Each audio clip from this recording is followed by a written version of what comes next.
high atop the championship coming into this heat race. Dalton Simons 14, Carson May 10. Keep your eye on those two. Carson May with a good draw in the pit office earlier today. Dalton Simons not a good draw, so one of those drivers will come out ahead of the other in the championship race going into the main event tonight. So we'll keep our eye on that secondary storyline here. As the Daytona Dodge Americanata pace car ready to pull off the speedway. Michael Mark and Max Wheeler are going to bring them to green off corner number 4. Here they come. Green is out and we're underway. Michael Mark is not going very well. They're going to fly around him on the outside down into turn number 1. Wheeler in the red 98 away with the lead, picking right up where he left off a couple of weeks ago. Wheeler the leader. He will lead at lap number 1, and it's Carson May, Jonathan Manga, Michael Mark the top 4. Battle for 5th, Dylan Sale around the outside with Dylan LeBeau. They're 3 wide in 1 and 2, and here comes the 14, the Tomahawk. Dalton Simons thinking 3 wide, backs out of it. Simons in the 14 out ahead of steam as those two found themselves almost in a 3 wide situation. So side by side mid-pack. LeBeau 75 looking down on the inside of Sale and trying to get the 53 of Michael Mark now. Marking that red car, no numerals on the driver's side door. A gaggle of them coming off the 4th corner here. LeBeau down low with the 14 Tomahawk. Dalton Simons is back up to the high side. Up front, it's all Max Wheeler in the Wheelaway Trailers, number 98 car. 98 Wheeler. 10 May, 16 Menninga. A couple of the rookies having a good run. Stack up in turn 4. Look out. Dylan Sale all up over the back bumper of the 53 line mark. Sale cuts back down to the bottom and trying to follow those guys through as the 53 fades.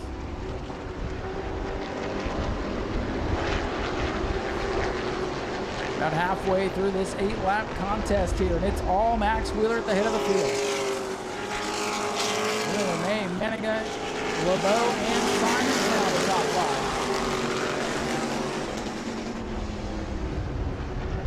Michael Mark, the pulser in the 53, are still fading in that red and white car. 2 to go for Max Wheeler in the 98. 2 laps remain.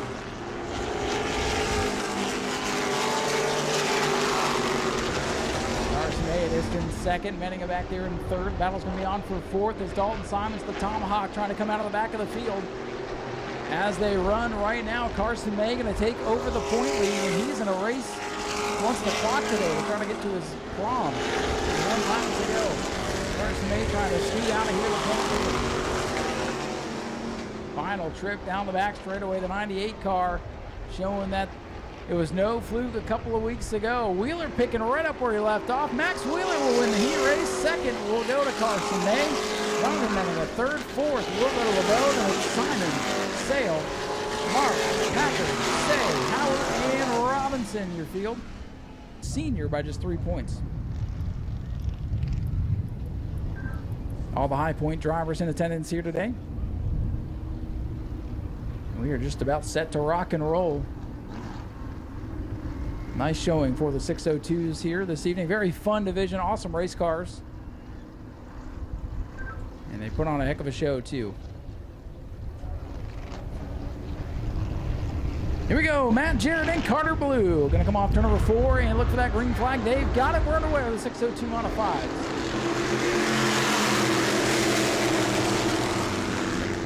Carter Blue, a little tail happy going into turn number 1, still walking the dog up the bank. Now where the lead is Jarrett in the 33.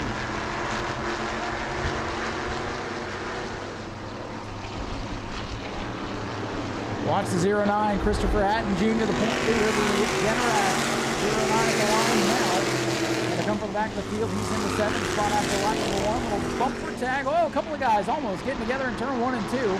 The Hattons about ran up Scotia in the 8th. They almost ate him up.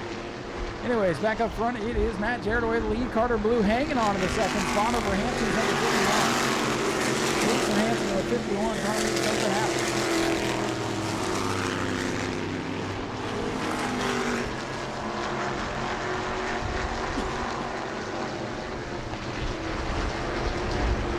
Trying to tighten up here at the front of the field as Jarrett tries to walk away from everybody else. Blue kind of holding up the second pack of cars. Hank Baker Jr. over the outside. Here comes Senior and Junior. Chris Hatton Senior coming up towards the front now as they look to the inside of the 51 of Hansen. Around the outside is Chris Hatton Jr.'s 09 car coming towards the front. 09 from way out back up to fourth here with 4 laps complete. Garrett and silver car back out in front for third. Hansen gets high, and here comes Hatton. Here's Hatton Jr. down to the bottom of the racetrack and into the third position as he'll chase down Carter Blue and hang on to it in the 06. What a save from Chris Hatton Sr. in the 09 car. Big save for the second place point man. And Carter Blue, another big save in turn 1 and 2. He's all sideways and jacked up, but keeps it going. Blue's been trying to spin out since the drop of the green, and he almost did it that time. John Hatton at the pits. 2 to go. Wow, what an eventful lap that was. Field is all spread out around the speedway. But they're down about in Matt Jarrett with the lead. Matt Jarrett, 33 car, your leader. Chris Hatton Jr., the point leader, up to second. Jason Hansen hanging on to third as the white flag flies in the 602. 1 lap to go, lapping the Evans number 27 car down the back straightaway.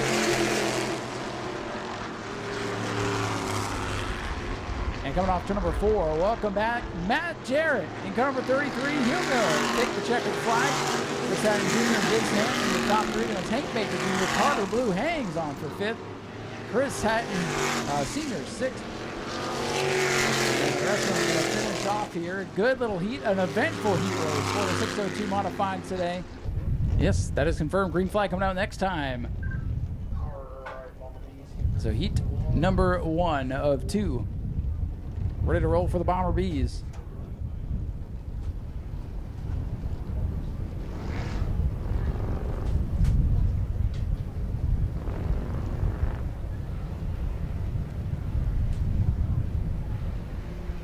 Daytona Dodge American Auto pace car ready to leave the speedway. Randy Straley ready to bring us up to full song as they come off the corner. Outside lane getting the jump. Scover into the 49 away with the lead. And here's Higdon pushing him down the main straightaway. Higdon with a nice new paint scheme on the 15 car tonight. Sideways down into turn number 1. Scover with a half car length lead on the high side, but here comes Higdon.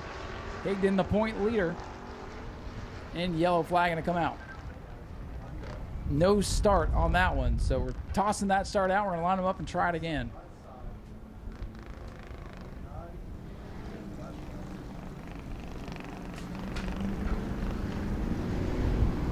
And a little too good of a jump there on the pole sitter, so we'll line it back up and try it again.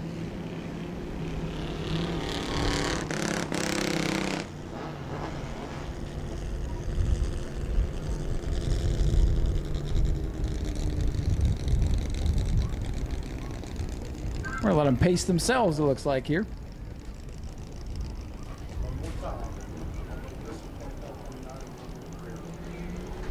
The final warning for the front row to get it right or go to the rear.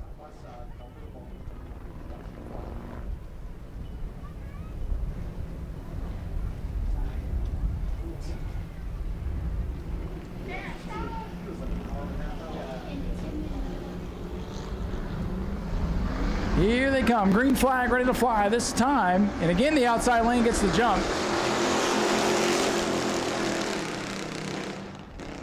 Let's see if they keep that one, but I don't know if you're going to keep that outside lane from getting that front lane no matter what. Larry Masters gets the concrete off turn number 2, that's for sure. Battle is for third. Phillips in the 12, inside Australia's 24. Start is good in Scover and away with the lead in the red, white, and blue 49.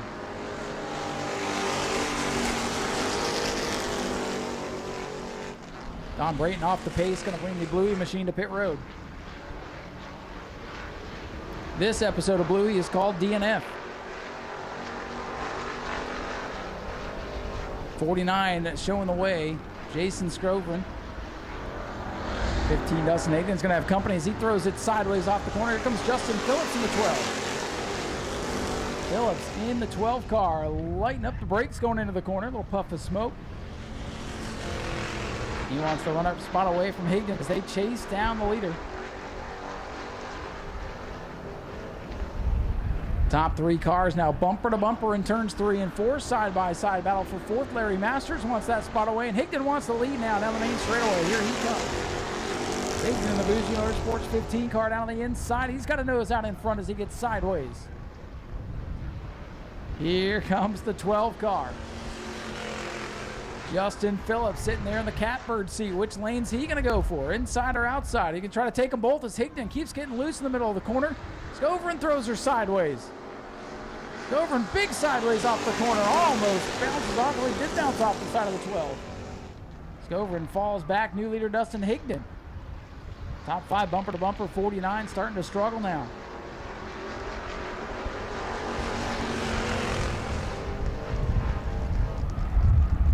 Higdon is sideways, but he's got the lead. Loose is fast, as they say. Coming to 5 laps complete this time for the 15.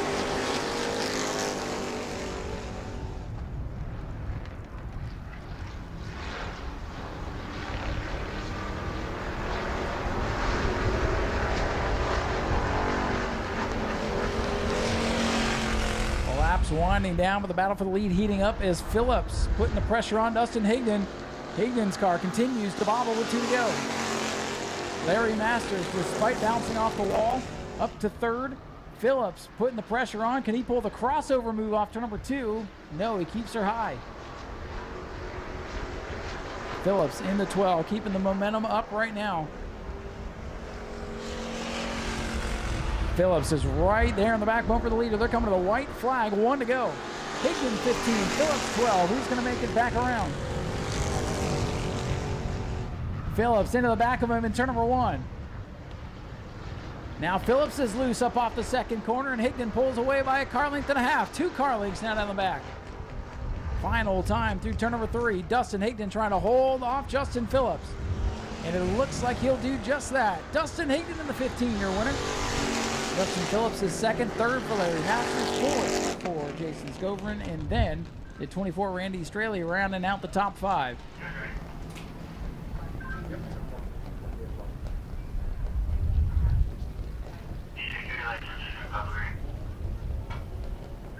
Coming up after this will be the heat race for the Mod Minis, and then one final heat race for the Bomber A's before qualifying action is wrapped up here today. A laps for the Stephen Smith Incorporated.com Bomber B Division. Recon Mod Minis coming up next. Daytona Dodge American Auto Pace Car is peeling off the Speedway, and we are just about set to go 8 laps. Heat number 2 for the Bomber B's.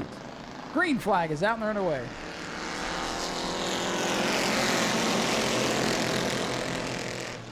Got a handful of non-Crown Vics here in heat number 2. And it's a battle of the Crown Vics down the back straightaway as the field scrambles up off turn number 2. It'll be Travis Sukup in the red, white, and blue out in front. Sukup brings it off to number 4, your leader. Warner gets sideways in the bottom of the racetrack. Whoa, so does William Huggy Bear Hyman in the 99.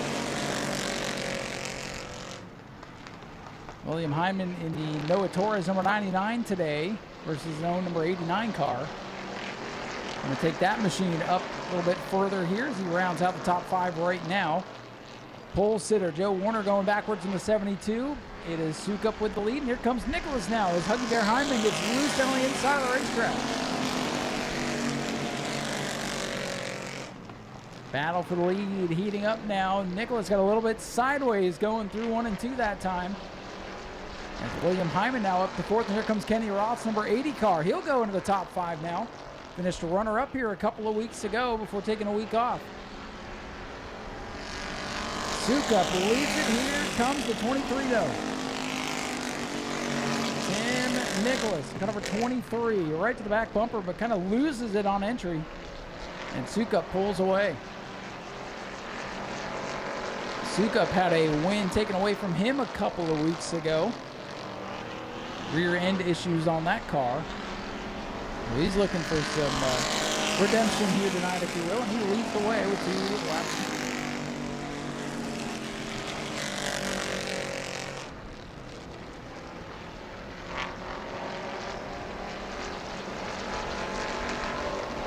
I think there are more than 2 laps complete. Scoreboard might have frozen there. 3 laps complete. But this time it'll be halfway, I believe. Nope, that'll be next time. Okay. Scoreboard's having a stroke. 72 at Warner is sideways up off the corner. It is 3 laps complete. Good battle for the lead right now. Here comes the 23. Tim Nicholas might have a little bit faster race car, but he's losing the nose of that car right in the apex of the corner. Not quite able to get what he needs. Justin Spears now up to the 3rd spot, and it's William Hyman and Kenny Roth running out the top 5.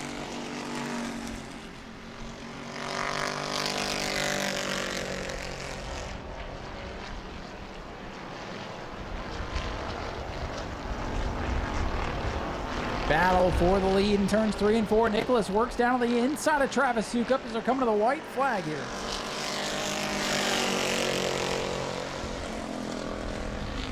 Who's going to get back here first? Tim Nicholas working the bottom of the racetrack and a little bit loose down there.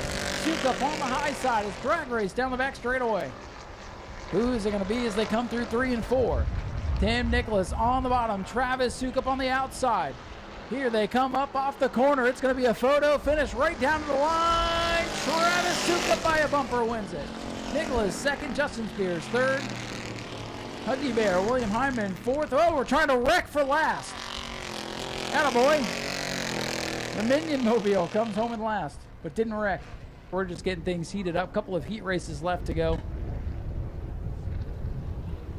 Mod Mini Division getting ready to rock and roll next time by.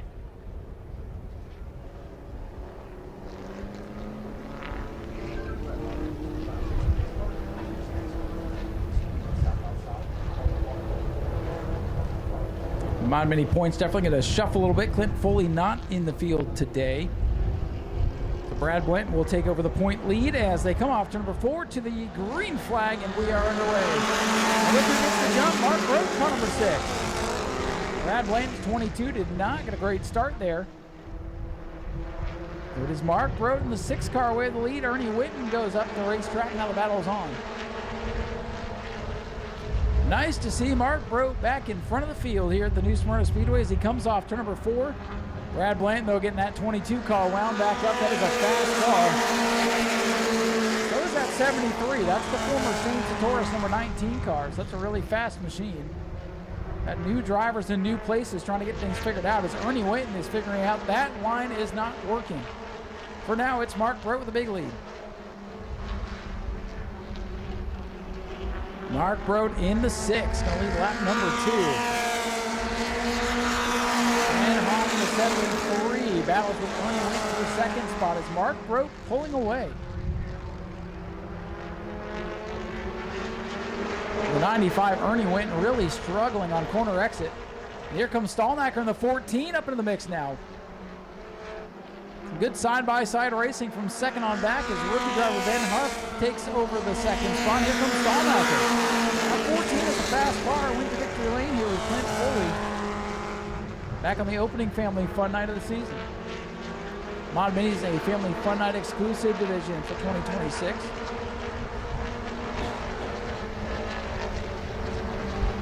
Mark Brote away with the lead, comes to the cross flag halfway home.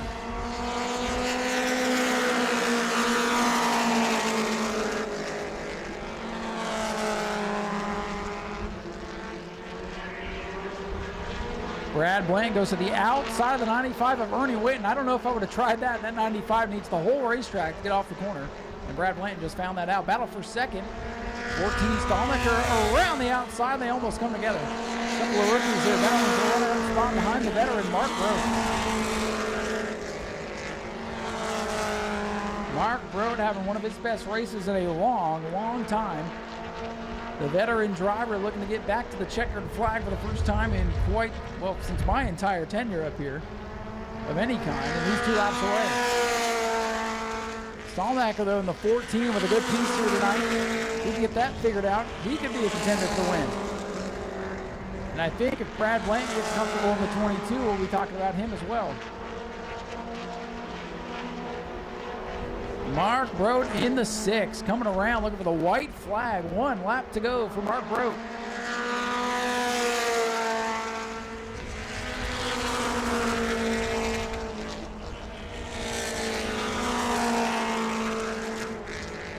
Final time down the back straightaway. Mark Grote in command in car number 6. Stallnicker and Hoff, the top 3. Coming off of turn number 4. Welcome back to the checkered flag. Mark Grote in car number 6. Grote gets it done. Stallnicker on the back to 2nd. And Ben Huff, the rookie, comes home in 3rd. Brad Blank will be 4th, 5th for Ernie Winton. And the 4 car, you know, respectable run for that old machine. Cody Tabor brings it home in the 6th spot. Good work by the crew and whoever he was able to assemble down there. And now Mike Austin does not get his spot back. He'll have to go to the rear of the field since he did come to the pits, unless people wave him by.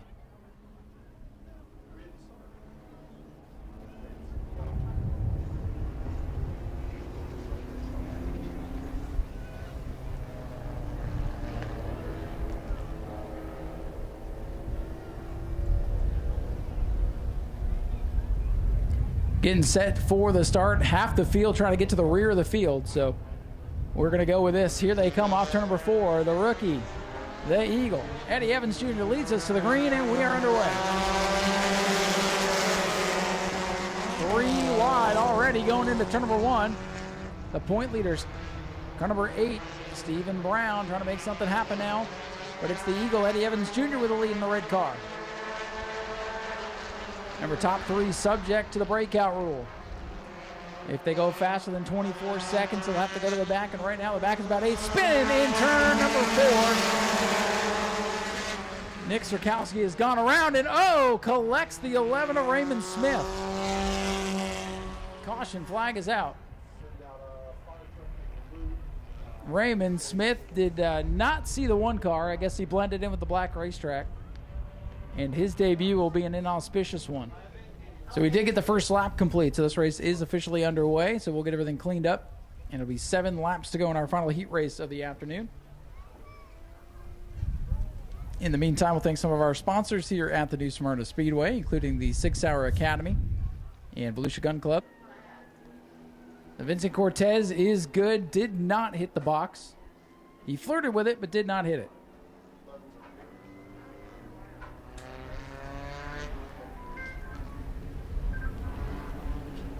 Seven laps to go in our final qualifying heat race of the day. Here they come off corner number 4, back underway. And they are 3 wide. The point leader going up the middle of the 88 car. Well, they almost knocked wheels going down the main straightaway, but Vincent Cortez, the blue car, with Stephen Brown on the 88 down on his inside. And here comes Monroe, who had to get on the binders off turn number 2. Monroe in the 14 out ahead of steam. About got cut off, though. Back into turn number 3, the trouble spot earlier, but everybody's going to make it this time by. It's a tricky corner, half of it's in shade, half of it's in sunshine. Boy, they're close at the front of the field. How about a 24.009 for your leader, Vincent Cortez. Oh, and Mike Austin all over the place. I don't think that right front tire that's on there is the one that they had practiced with all day. It might be a little bit out of the setup. Top 5, though, all together with Vincent Cortez, the leader, but not for long. Oh! Wow, we got the top 3. The top 3 just broke out, everybody. I'm only doing 1 police siren. Actually, if you want to be honest about it, the top 5 all ran under 24 seconds, but only the top 3 get scored under the breakout rule. So 23, 11, and 88 have to back it up. Holy cow, what a tournament. The 11's got to back it up. Got to get behind the 24 to clear. Vincent Cortez back in the mix. Eddie Evans Jr. has to back it up. Right now he has not scored your leader. Eddie Evans Sr., his father, now showing the way. Everybody's good that time by, no breakouts. Eddie may be having some trouble with his race season here. Leader is the 3, second is the 14, third, Vincent Cortez has made his way all the way back up. Eddie Evans Jr. not going to get scored anymore. With 2 to go. Whoa, look at Vincent Cortez shoot the gap. Oh, I think he got it. Whoop. I think we got the 23 again. Cortez just broke out. He'll go to the rear. The Vincent Cortez, he has to back it up. Monroe is your leader in the 14. White flag ready to fly. Monroe the leader.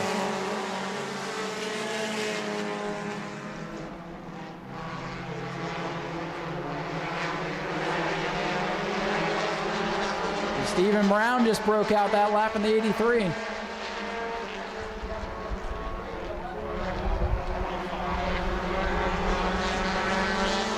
Coming to the checkers, give it to Brandon Monroe in a wild scramble. As long as he didn't break out, he did not.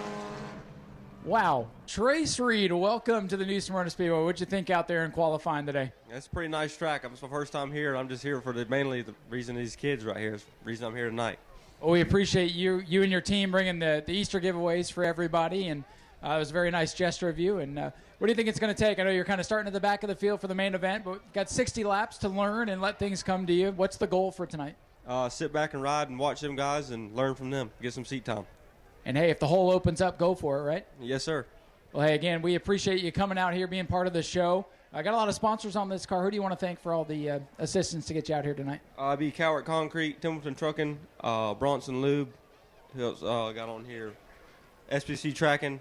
And then I'd like to thank my dad, Reed Automotive. He does a lot of the sponsorships on the car. So what's your plans for the rest of the season? I think I saw on Facebook you're going to bounce between a couple of different tracks. I'm going to like to come back here a couple of times, once a month, and try to figure this track out and mainly rent the track out and get some good seat time here and keep coming back here some more. Well, that's the best way to do it. Get that seat time, so learn tonight, and then add to that notebook and come out fighting. Yes, sir. Good to have you here. Good luck tonight for the main event. Trace Reed in car number 99. We'll keep our eyes on him. Dave, good to see you here back at the Speedway. I know you've been running the tour a little bit and kind of touring around, and good to have you back. How do you feel about the car tonight?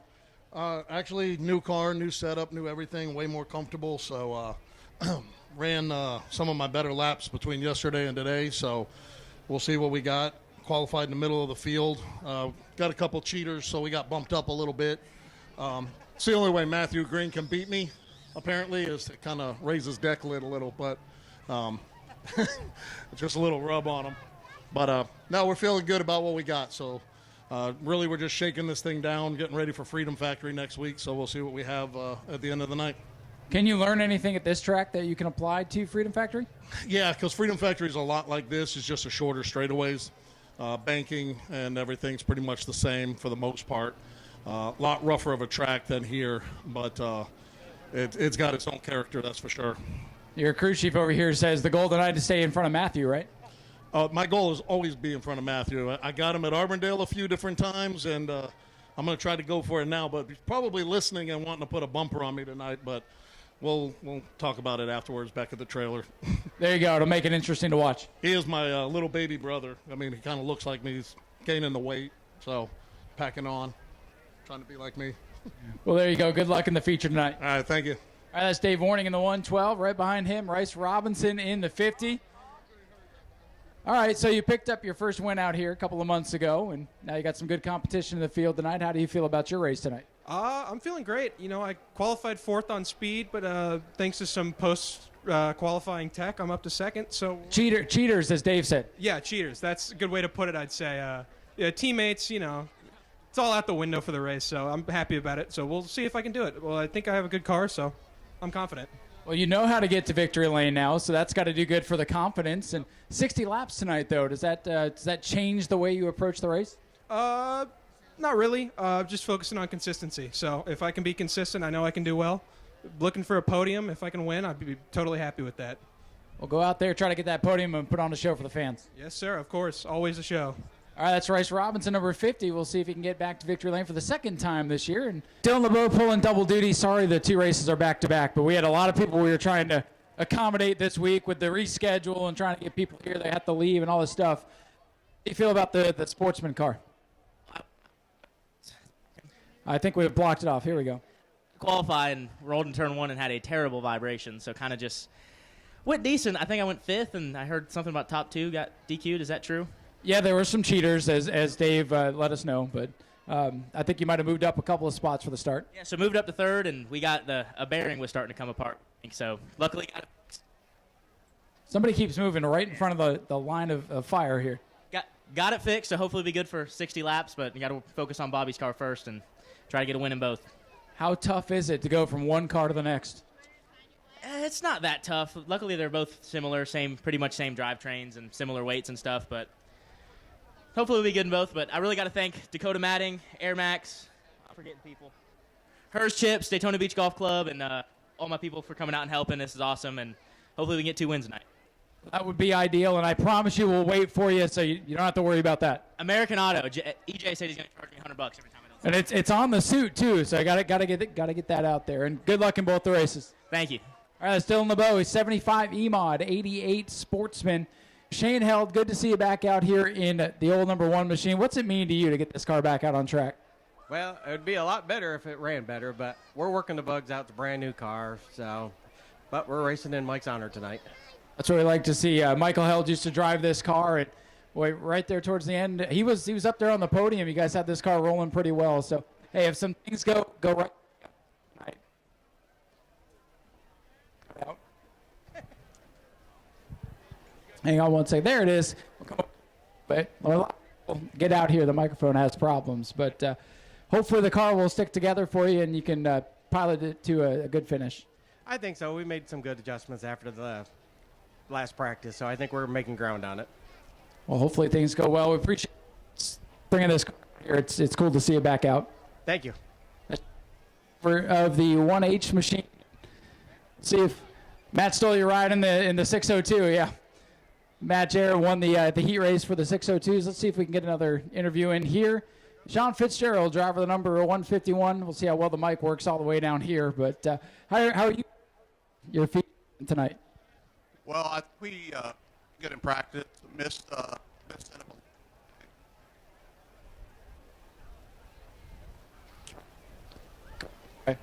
think we're getting changed a little bit. I think we're ready for the feature. Excited about doing this. We've been working hard on the car, so we'll see how it goes. Well, Sean, we wish you the best of luck. Do you have anybody you want to thank here real quick while this thing seems to be working? Wow, you like to go right to my my family, my wife, and the kids for being here. Well, Sean, we appreciate you being out here. Good luck for the event. We'll get you parked a little bit closer. Hopefully, we'll talk to you a little bit better on the podium later today. Sean Fitzgerald, the 151, our leading rookie in the Bomber B division, Cheyenne Woodman. How's it out there? It's going good. How do you feel about this racing deal? It's fun.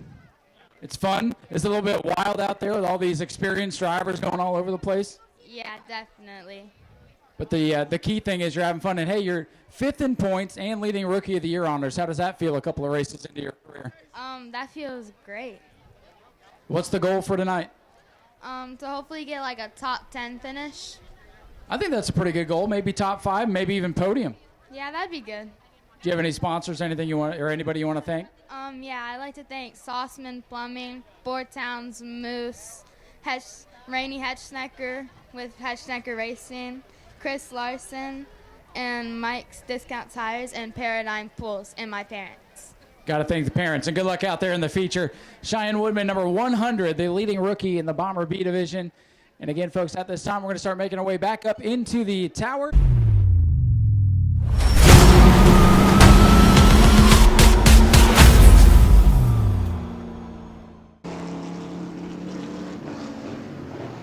Dalton Simons in the 14, Carson May in the 10 were tied coming into today's contest. After the heat, I believe Carson May has a couple of point lead now over the 14 unofficially, of course. We'll see how that all translates after the main event. 50 points to the winner of a feature. Subtract 2 through the field if you're keeping score at home. Here we go. First main event of this month's Family Fun Night. Getting ready to go green. Dylan Sale brings him down, and we are underway. E-Mod's down into turn number 1. It's Dylan Sale with the lead, trying to get clear off turn number 2, and he will. Watch the 14 of Simons out of the back of the field. That'll be a fun car to watch come through traffic. Track position going to be very important. Want to get to the front, try to get that clean air, try to pull away some contact here, and around goes Bruce Packer. Hard into the inside wall for the blue 15 car. And we are under yellow here. Contact off turn number 4 sends the 15 around hard into the inside wall.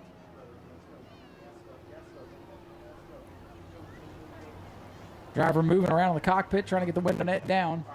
Safety team is on its way. A tough hit for Bruce Packer. Heavy left front impact right here on the main straightaway. Heavy, heavy damage on that 15. And driver is okay down there on the front straightaway. That's the good news.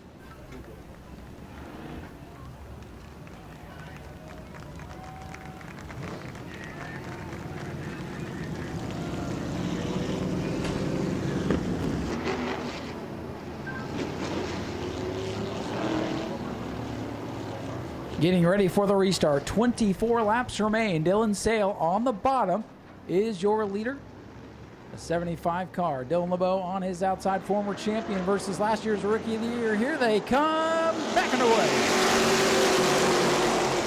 Sale gets the jump down into turn number 1. LeBeau in the 75 trying to roll the high side. He's got a wheel up to the outside of the 12. Sale going to hold on to the lead for now. The Critter out in front of the pack. Here's Carson May in the 10 car. Max Wheeler, 98, trying to follow him through. Carson May opens the bottom, and here comes Wheeler in the red car. Max Wheeler, number 98, working the inside for third. Battle for the lead again off turn number 2. Here's LeBeau to the outside. LeBeau can't hang with him for now. LeBeau's old car running away with the lead, and here comes Wheeler. Here comes the 14 of Simons into the mix after just a couple laps. He's up through half the field. The Tomahawk knifing his way through traffic. That's Dalton Simons in the 14 from the back of the pack after winning a couple of weeks ago. One car length separating the top 2. Here comes Wheeler's 98. Carson May back to 4th, and a good run for Menninga in car number 16 hanging on to the top 5. Top 6 all together now as the rest of the field fights for scraps in the back, including last year's champion Michael Mark struggling just a bit in the 53.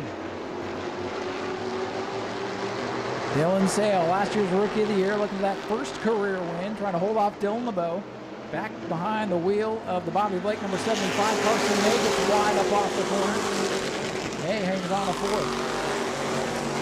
Top 3, basically nose to tail. A little slide there for LeBeau. Wheeler trying to get a run on him in the 98. Sale in the 12. LeBeau in the 75. Wheeler 98. May in the 10. Manning left, the 16 trying to hold off Dalton Simons in the 14. Good racing going on right now with 6 laps complete.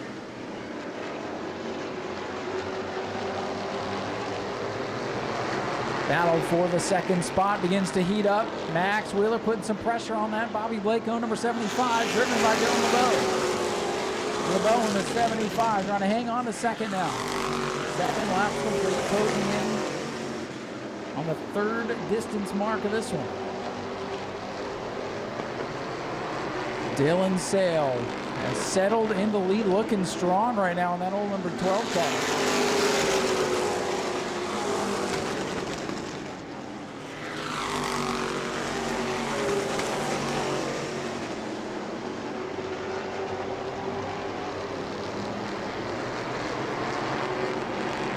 Max Wheeler looking low for the runner-up spot. They almost come together up off the corner.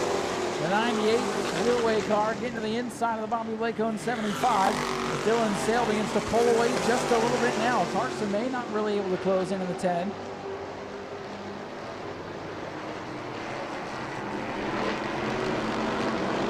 Battle heating up for second. Wheeler on the bottom now. That 98 car moving forward now. Wheeler and LeBeau side by side. Max Wheeler, the rookie. LeBeau, the former champion, going to power up on the high side and hang on to that runner-up spot for now. Good battle for the second spot behind Dylan Sale, who's looking for his first career win.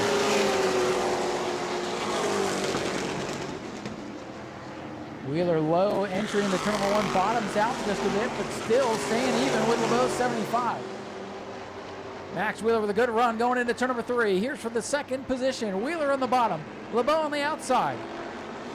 Side by side now down the front straightaway for the runner-up spot with 12 laps complete, halfway home next time by. Wheeler in the 98 still can't get the pass made on LeBeau. Wheeler shoves it down into turn number 3. He's got a bumper bar out in front. Can he clear him off turn number 4? He's got him. Wheeler up in a second. Dylan Sale's got company now in his mirror. Now it's the 98 of Max Wheeler. Both drivers looking for win number 1. Max Wheeler got a taste of victory, but didn't get to keep it a couple of weeks ago. Dylan Sales never been there before. They're ahead of former champion Dylan LeBeau. Carson over the 10. Jonathan Manninga holding on to the 5th spot with Simons looking at his inside for the final spot in the top 5. Simons in that 14 car made heavy progress early in the race, but has stalled out in 6th. Wheeler is closing for the lead as LeBeau gets sideways. May almost got into his quarter panel. They funneled together off turn number 4. They almost came together, and Max Wheeler wants the lead down the back. 10 to go. Wheeler looking at the inside of Dylan Sales, number 12, and they come together. Oh, hang on, Max. What a save for Max Wheeler in the 98. Max Wheeler hangs on to it. He's got to make all that ground back up. Wheeler with a slide and a save, puts his foot back down, but he's got to make up 3, 4, 5 car lengths now. 16 laps complete, a good one for the E-Mods tonight. Things settle back down for the time being. Battle for third, heating up with Carson Mays, number 10, putting the pressure on the 75. Wheeler's closed in a couple of car lengths, but still has ground to make up after that slide. Those tires are hot, they're angry, but he's digging behind the wheel, trying to close back in on Dylan Sale, the leader. Sale leads it, Wheeler's second, LeBeau in third. Simon still no. Whoa, whoa, problems for the leader. Up in smoke goes Dylan Sale, and there's the yellow flag.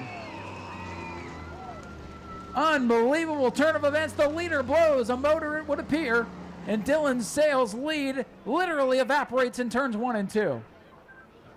Heartbreaker for the critter. Dylan Sale's motor appears to expire, and Kurt Robinson's gone around in 3 and 4 behind all that. What a tough break for Dylan Sale. He had led most of the race, and the car goes kaput on him. They always say they run their best before they blow up, and what a heartbreaker for car 12, Dylan Sale. Crowd giving him a nice round of applause. He deserves that. Potentially a race-winning car today with his night likely over. They'll take a look at it, see if they can get him back out. Maybe a plug wire, a oil line or something came off. They can perhaps fix it, but that was a lot of smoke and a big moment for the rest of the field. We're lucky we didn't wad up 2nd, 3rd, 4th, 5th, and 6th there too. Not sure what happened to Curtis Robinson, but his car was backwards as the field came by in turns 3 and 4.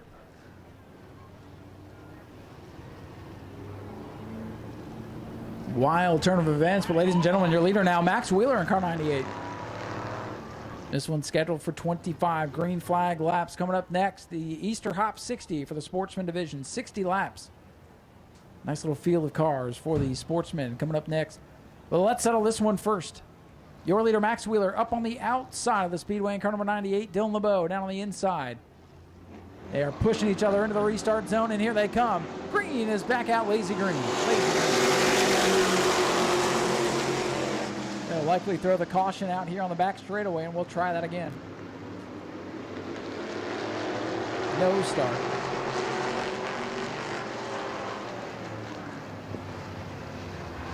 No start, and around goes Jonathan Menninga as he got on the binders. Back in, just swapped around with him.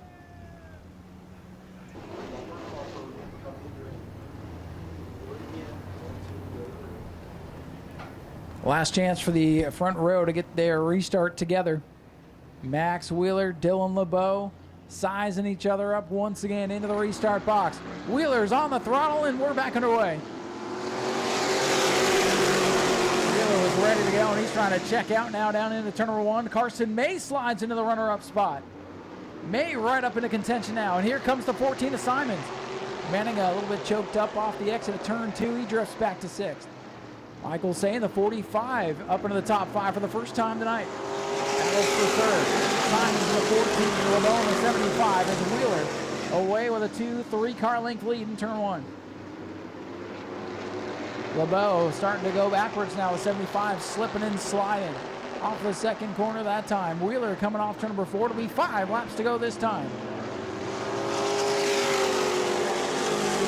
5 laps of racing remain. Carson May back there in the runner-up spot, 75. Dylan LeBeau trying to hold on to the podium. He's got a big 60-lap sportsman race coming up right after this. But he's got Dalton Simons trying to spoil that podium party now. Here's Simons down to the top 3. Simons in the 14, the co-point leader coming into the day. Slides up off the bottom of the racetrack. But still to the numbers of the 75 off the corner. Battle for third's a good one. Inside of 4 laps to go for Max Wheeler. Looking for redemption is car number 98. It will be 3 to go this time. And he's pulling away from Carson. Wheeler and May had a war out here a couple of weeks ago. Oh, contact around goes LeBeau and hard into the outside wall. Simons is backwards as well. Dylan LeBeau's machine destroyed in turn 1 and 2 after contact with Simons. Caution out with 3 to go. A hard hit for Dylan LeBeau. We'll go check on him. I don't know if Simons has any damage to the tires or anything after the contact, but they came together. They were side by side. There was no ill will there. That was just side by side racing gone bad. And now the 75 rolling down the hill a bit.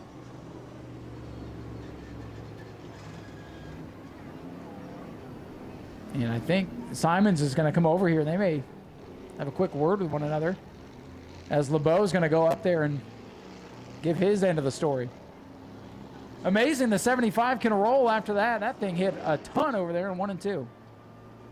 Simons, one of the co-point leaders on the night, coming in, and look at the damage to the 75. A lot of rear end damage, to say the least.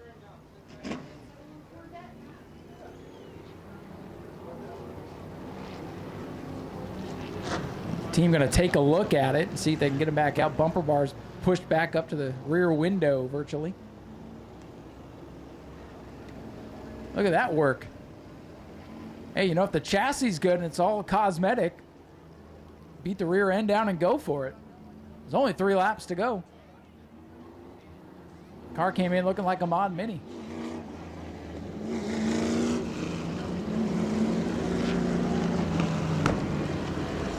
Three laps to go in a very dramatic E-Mod feature here tonight. A couple of big moments. Dylan Sale going up in smoke. Now the big crash battling for third. As we get ready to reset the field. Dalton Simons again coming from the rear of the field. Going to try to stop the bleeding on his bad points night so far. It's Carson May, the co-point leader. The other one is up to the 2nd spot, looking to take a win here tonight.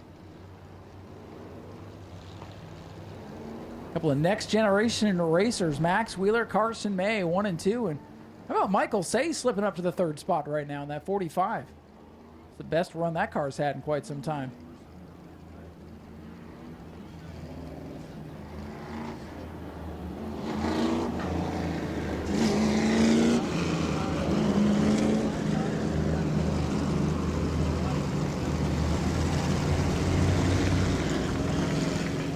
Dylan LeBeau going to roll back out for the restart. I didn't want to say anything until he passed the opening, but there he goes, back out on track.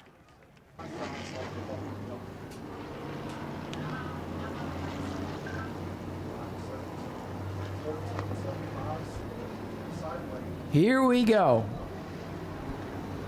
Max Wheeler, your leader, on the outside.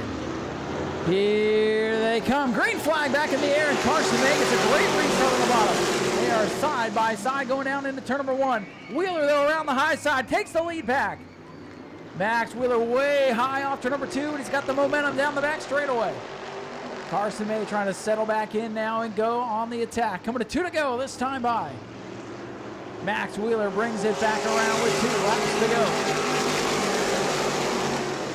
Wheeler by 3, 4 car lengths down into turn number 1.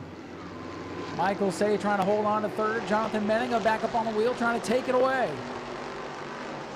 Wheeler, May, and Say the top 3 as they come off the corner to the white flag. 1 lap to go for Max Wheeler. Dalton Simons coming back up through the field. He's up to 5th. Menninga wants 3rd. Michael Say slams the door on him. Off of turn number 2. It's all clear for Max Wheeler. Final set of corners coming up. Redemption again for Max Wheeler in car number 98. He comes off turn number 4. Max Wheeler will take the double checkers and go back to victory lane. This time to stay there. Wheeler wins it. May is 2nd. Ladies and gentlemen, Max Wheeler getting ready to climb out, and here he comes. Max Wheeler, your race winner for the E-Mods tonight.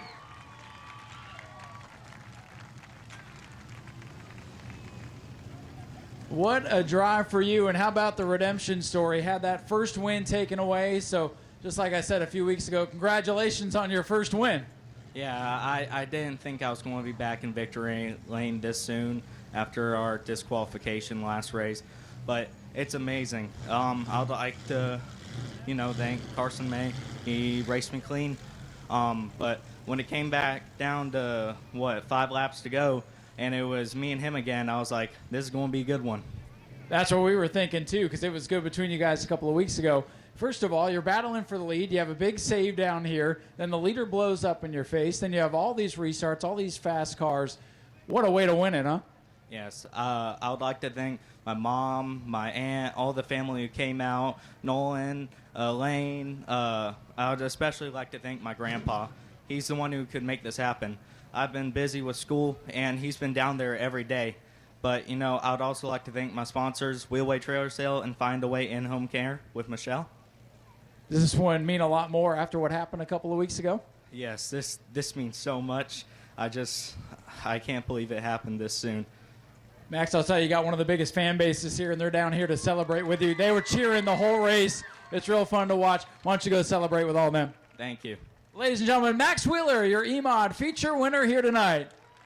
Look at all the people down here. There's Dad over to celebrate. Mom's here as well.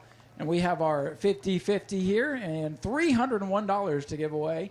And we'll have our runner-up draw that here in just a minute. We'll head over and grab word with Carson May. Well, Carson, another good run for you and Max side by side for the lead again. You guys are having a friendly little rivalry. What'd you need to get by him tonight?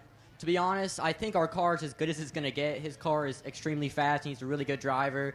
So it's really just coming out here and me getting more experience, which, congrats to him for getting another win. He deserves it. I bet the car was a little easier to drive tonight with all the pieces where they were supposed to be, right? Oh, 100%. The car is a lot more fun to drive because last race my spoiler was kind of bent, and it made it a little hard to drive. I would say so. Do you have anybody you'd like to thank tonight? 100%. I'd like to thank my main sponsors, my mom and dad, and my grandparents, and my grandfather, Paul, for buying me some tires. And to be honest with you, racing's out here is getting kind of hard, and it's really pricey, and I've been really looking for a real serious sponsor to put their name in my car. The past, I think, 4 races in a row, I've had all top 3s, so I feel like sooner than later, I'm going to get someone. I'll get a lot more wins. That's the best way to sell yourself. Carson May, congratulations on the great run. Do me a favor, reach in and grab a winning 50-50. Who knows, maybe they'll sponsor you with the 50-50 win tonight. Ladies and gentlemen, give it up to Carson May, your runner-up here tonight in the EMOD division. We're going to walk over, talk to our third-place finisher, and I'll also read the 50-50 here. 126874. If that's you, come and see us here at the flag stand. 126874. We'll come over and talk to our third-place finisher here. Michael Say, come on over here, bud, so they can all see you. Good run for this old car. It's been a little while since we've seen you up here on the podium. It's got to feel pretty nice to be back up here. Yeah, it's been way too long, really. It's always nice to get back out here and run something. Seems like the last couple times you come out, something happens. I think a couple weeks ago, you were the one that kind of ran over Carson in one of the dust-ups there. Nothing intentional, of course, but kept your nose clean tonight. And, man, cars look the best it has in a long time. We've been struggling getting pretty good now. I'd like to thank Don, let me drive it, and Dave and Mike, everybody that helps work on it. And I believe, if I'm not mistaken, cars for sale? That's true. Buy it, and you go racing, and I'll come back with another one. There you go. As you folks can see, it's a pretty good piece, huh? How much you selling it for? You'd have to, I believe, 4,000, no motor. 5? Yeah, this one's 5. So 5,000, no motor. It could be yours. Michael, congratulations on a good run here tonight. Thanks. Ladies and gentlemen, Michael Say brings it home in the third position. Cars for sale if you want to come out and race with these guys. What a great race it was. 5,000, that could be yours.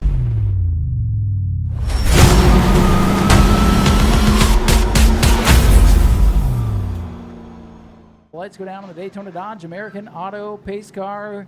Who are you taking, William? Man, that's a tough one. Like I said, my 407 locals there, running the bottom row, the 1, 2, 3 there in the back, 66, 44, and the 8. I'm gonna have to go with those guys.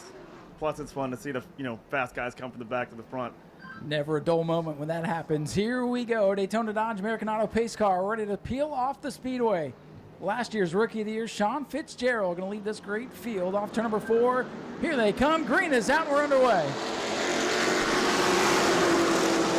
Charge down into turn number 1, inside lane, getting the jump. Dylan LeBeau wants the lead, fresh out of the E-Mod into the Sportsman. Fitzgerald powers up on the outside. Here comes the 66. The Mallet, Chase Simons, wants third already. Sean Fitzgerald going to bring him down and lead lap number 1. Might be the first feature laps he's led here. Donovan Ponder in the 8, missed the setup in qualifying, but he's up to 4th already. And here's one of the drivers Williams said to watch, car 44, Matt Green up to 5th.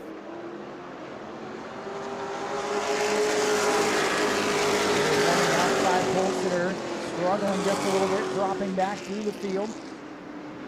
And Ponder wants to get to the inside of the 66 of Simons now. Simons the fast qualifier, Ponder one of the slowest in qualifying. But now that we're in racing action, both cars looking pretty good. Fitzgerald continues to lead. Simons loose off turn 4. Man, that bottom blade is definitely working for Ponder in that 8 car. Green has followed through, though. Simons better get down or he's going to get shuffled back.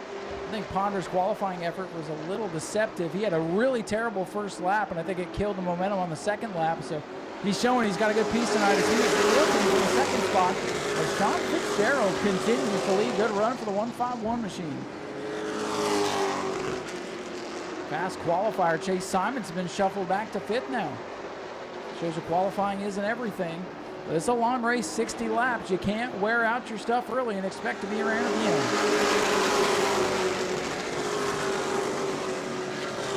Fitzgerald now under attack. Here comes Ponder. One of those Orlando Speed World former competitors. He was looking at the inside. He wants the lead now, and he's got it in turn 3. And William, look who he's bringing with him. That's right. He drove it in deep before that door shut. He was trying to get under the 151 before the door got closed. He got it. Matthew Green out of the back of the field up to the runner-up spot. LeBeau is sideways up off turn number 2. As Chase Simons in that 66 car hangs on to the 4th spot for now. LeBeau on the outside, he's starting to fade backwards. Here's Rice Robinson, the 50 car, trying to win the race. Donovan Ponder, last year's champion, is your leader. Matthew Green in the 2nd spot, battles on for 3rd. Simons, the fast qualifier, trying to take it away from Fitzgerald, who's having a great run here tonight, throwing the sparks out the back. Man, all it looked like was that number 8 needed some clean air. He is stretching out a gap between the 42 and the 44. Maybe 44 just trying to save some tires a little bit, save it for the end. Donovan's airing it out right now. This race looks like it has a long run look to it. And if it goes 60 laps Green, that's more than double what we normally run here on a Saturday night shootout for the Sportsman. Where some of these drivers use the 75 laps, 100 laps, but 60 laps here is a long way. And if you use up the tires too early, it can make for a long night as Chase Simons gets by for 3rd. Donovan Ponder, the champion from last year, missed it in qualifying, but hit the nail right on the head for the race setup. He's got a comfortable lead over Matthew Green, that orange car, the winner out here a couple of weeks ago. Trying to get back up there in battle. This race just clicking off some laps, things have settled down, and that's not a bad thing. It's really end for business to pick up.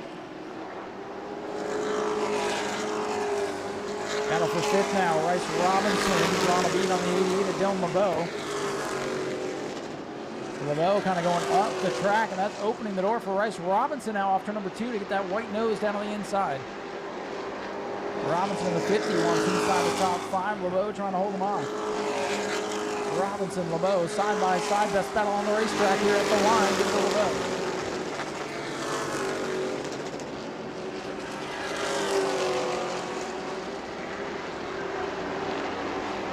Leaders catching traffic now. The 99 car, Trace Reed will get down to the bottom of the racetrack. Ponder will go by. Slow groove here is on the bottom of the racetrack. The 99 will hold the bottom groove and let the faster cars by. 13 laps in, clean and green. As Dylan LeBeau slips and slides up off turn number 2. Robinson going to go through. Now they're going to catch that slow car here off turn number 4. Plenty of room to get by. Nichols down to 66 trying to get in the battle. Nichols out of the back of the pack. William told you to keep your eye on him, and he's starting to make headway now towards the front of the field. Yeah, just had to get comfortable. Just had to get, shake your shoulders around a little bit, get in the seat, get comfortable. Then you drive forward. You got plenty of laps to go. He's a smart racer. He knows 60 laps is a long way. And Dylan LeBeau, he might have used up his stuff too early. And Nichols saving his for the long run here. I think the long run setup's going to pay dividends here today. Well, speaking of Andy Nichols in that 66, I'm watching the race monitor here. His every lap here keeps getting faster. Whoa, look out right in front of him. Around goes Fitzgerald. Almost got a rhinoplasty from the 88 of LeBeau. Thankfully, I think everybody's going to sneak by. Tough break for the early leader, Sean Fitzgerald. Tangles with Rice. Robinson, the first caution of the race, is out on lap 16. This is going to make for an interesting restart with the 8 and 44. And Simons, don't count him out. He's coming back forward. It's going to make for an interesting restart here.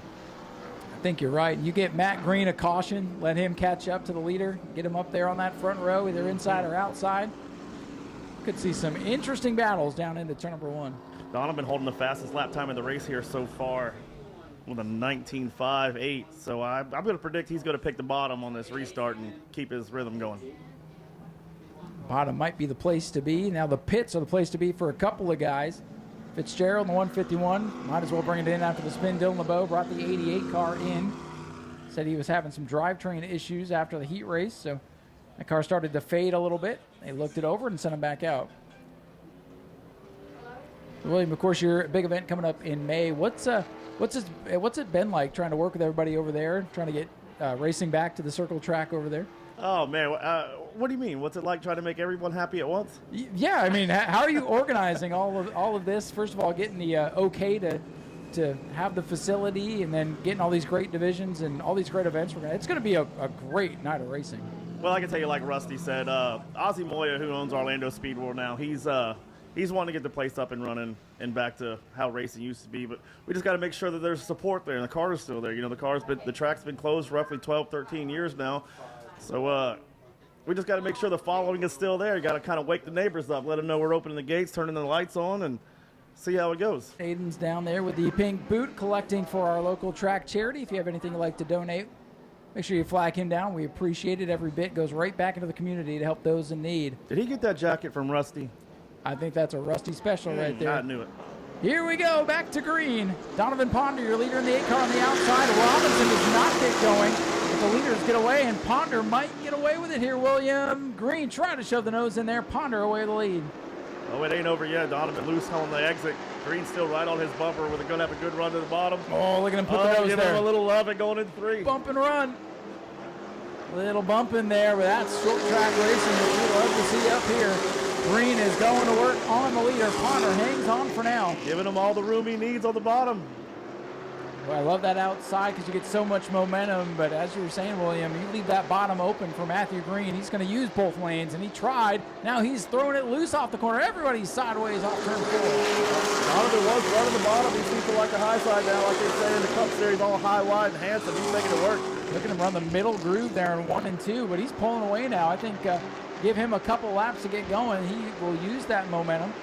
Back down on the bottom here in 3 and 4, running different lines on different ends of the racetrack. Notice Green still has plenty of drive into the hole, too. He can still drive in there another car much further than Donovan is at the moment. Donovan's car is so good on that higher side. You know, if you look now on the 44, when he got into the back, he's got a little damage there on the nose. You got to wonder if that's affecting the handle even just a little bit. Aerodynamics do matter here at the new Smyrna Speedway. It doesn't look like much, but a little punch there in the nose on the 44. Oh, absolutely. Aerodynamics do matter here. We might prefer this as a short track, but there's nothing short about this racetrack. I've raced all over the state, Auburndale, Inverness, everywhere there is to race. I've been there. There's nothing short about this place.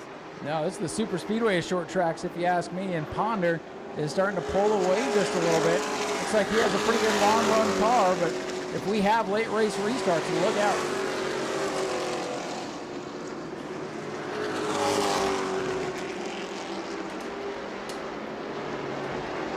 Laps complete, 1/3 distance already down for the Sportsman. Donovan Ponder is the leader, Matthew Green in second. Chase Simons, the rookie, in third. Then it's Rice Robinson and the 66, Andy Nichols, up into the top 5, and not done yet. That 66 wants more. Robinson involved in that first caution when he tangled with the 151 of Fitzgerald. You see all the damage on the right side of the car as it comes by. Not really slowing him down much, and Fitzgerald's not done yet. He's trying to dig back up towards the top 5. He and Dylan LeBeau are going to work on each other for 6th.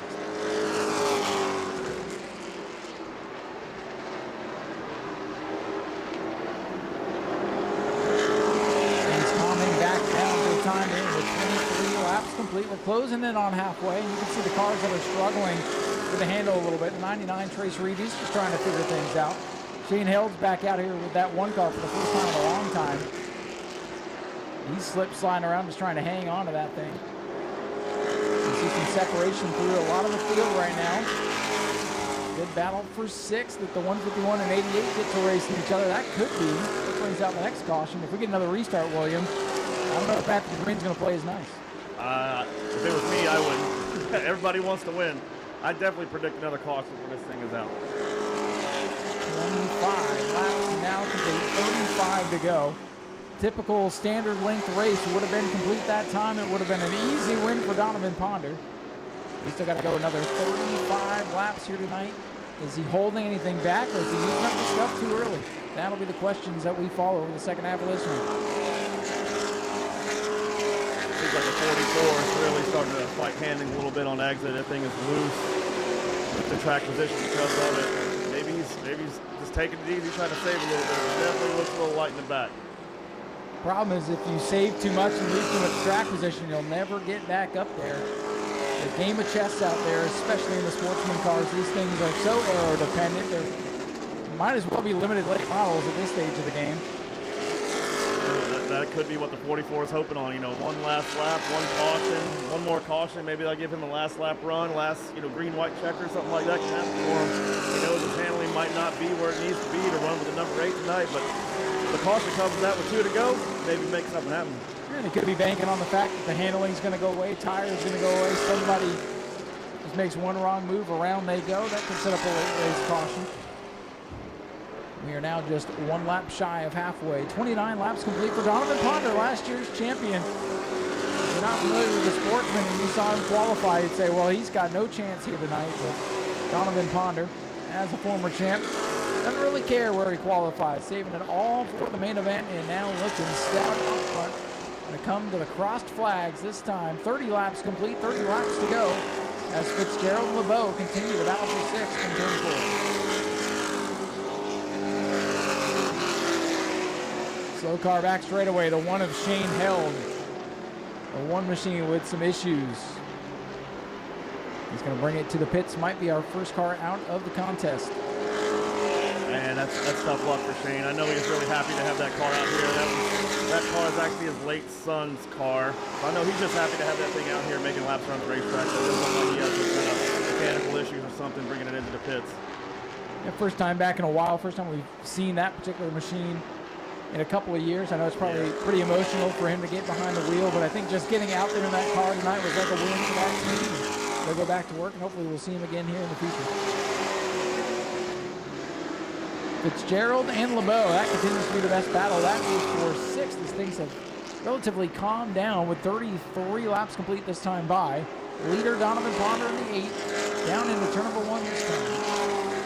Fitzgerald, LeBeau continue to battle. Fitzgerald in the 151, LeBeau in the 88. LeBeau probably feeling it at this point. A long EMOD race, and now just halfway through the sportsman contest.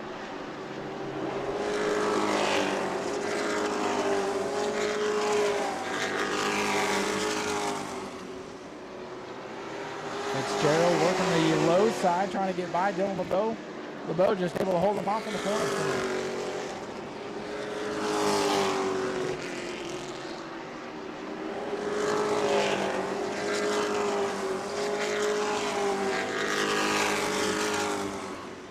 35 laps complete, 25 to go. Standard feature distance remains for these guys. 60-lap feature celebrating the 60th anniversary of the new Smyrna Speedway. You'll see 60-lap specials throughout the season. Whoa, Fitzgerald got loose there in turns 3 and 4. William, as we talked about, that's all it's going to take is one wobble the wrong way and the caution will come out.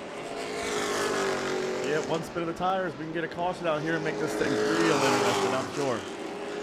Oh, and it will be interesting. Everybody's tires will be hot. They'll be worn out. Drivers will be worn out. I know you mentioned 60 years of Smyrna Speedway here. I think I heard this is the only racetrack in the state that's been with the same owner since it was originally built. No That's other right. track in the state has had the same owners for 60 years. Pretty impressive. This track's been in the Hart family since its inception here. Very cool. That's something a lot of tracks can't say. There's tracks that have been around longer, but ownership being the same is pretty telling why this place is still around. Leaders going by the 99 once again. As Ponder's lead, pretty stable. A couple of bus links up on the 44, Matthew Green, and there's just that little bit of damage right under the right headlight when he got into the back of Ponder after that restart. And I just wonder if that, oh, there we go. Around is Fitzgerald. That'll bring out the yellow. And now it gets interesting. It sure does. 21 laps to go. If you got anything left, you got to show it now. Early leader Sean Fitzgerald spins it around in turn 4, and you can see the handling going away on his car over the last 5-10 laps or so. What do you think, Ponder going to give the bottom to Matthew Green again this time? Man, I don't know if I'd give him the bottom. But Donovan seems to be pretty content running the high line. I think his car works well off turn number 2 on the high side. Bad race control. Race control calling the leader in. Reports of maybe some fluid out on the speedway. So here's what will happen, folks. If he's leaking something, he'll give up the lead. If he's not, he'll go back out and get his spot back. So he was called in by race control. And this could be mind games from the cars behind him. Hey, he's leaking. Pull him in. Pull him in. He's too fast. Pull him in. Maybe that 44 spotter told the official up there on the roof that, hey, he's leaking. Pull him Right. in. I'm telling you, mind games could be played, but we'll see what the verdict's going to be here as he rolls forward. I don't see anything from up here, but yeah, they're giving him the thumbs up. So Ponder will continue. I'll double check with the race control. He's good. There ain't nothing in the rules so you can't go in the corner and rub the guy next to you. Oh, and that's what a lot of people like to see here on the short track. So here we go, ladies and gentlemen. 21 laps to go. Your leader, Donovan Ponder. The blue and white number 8 car on the outside. Matthew Green, orange and black, 44 on the bottom. Oh, Green's a little bit out in front there. I don't think that'll get a start. Mind games up at the front being played, no doubt. Yellow flag will come out on the back straightaway, and they do that on purpose. Give everybody a little separation before they all hit the binders and avoids wadding them all up down in turn 1. But we'll try this again. Looks like a little head games between the number 8 and 44. 44 rolling the high side a little fast. Donovan wanted to slow that pace down. The leader gets to set the pace in these races, so if he decides he wants to go 40 miles an hour, that's what he's going to do. Obviously, Green wanted to go about 45 miles an hour. And the leader gets to fire in that box from the line there at the where you see start zone. There's another line coming off turn number 4. Matthew Green was half a car length ahead of him before they got to the end of the line. That's right. Just like that song says, when I move, you move. Just like that. It's Donovan's call when we move. That's it.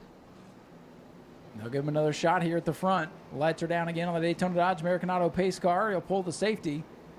And we'll watch as they size each other up for what could be the restart for the win. Now Ponder fires right there in the middle of the box. Catches Matthew Green napping just a little bit. He pulls away. And it don't matter. He can use all the racetrack himself in turn 1. Good restart for Donovan Ponder.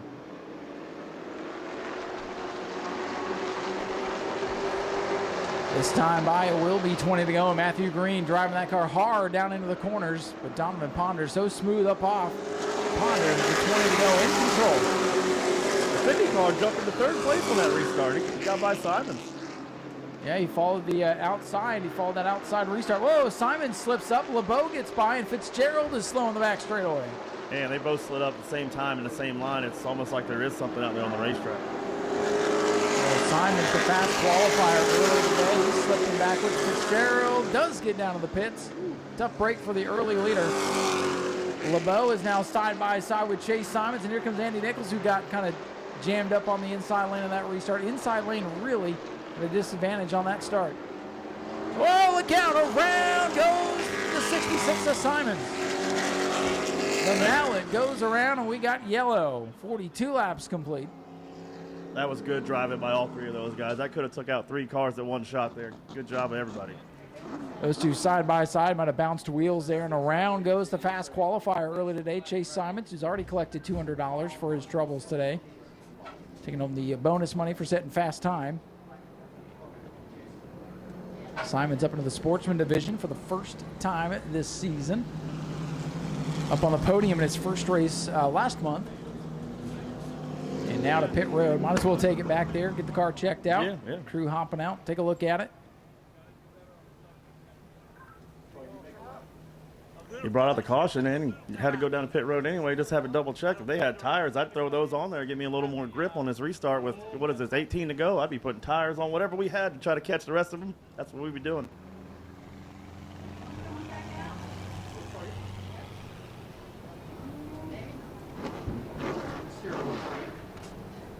So we'll watch the crew go to work on the 66 of Chase Simons.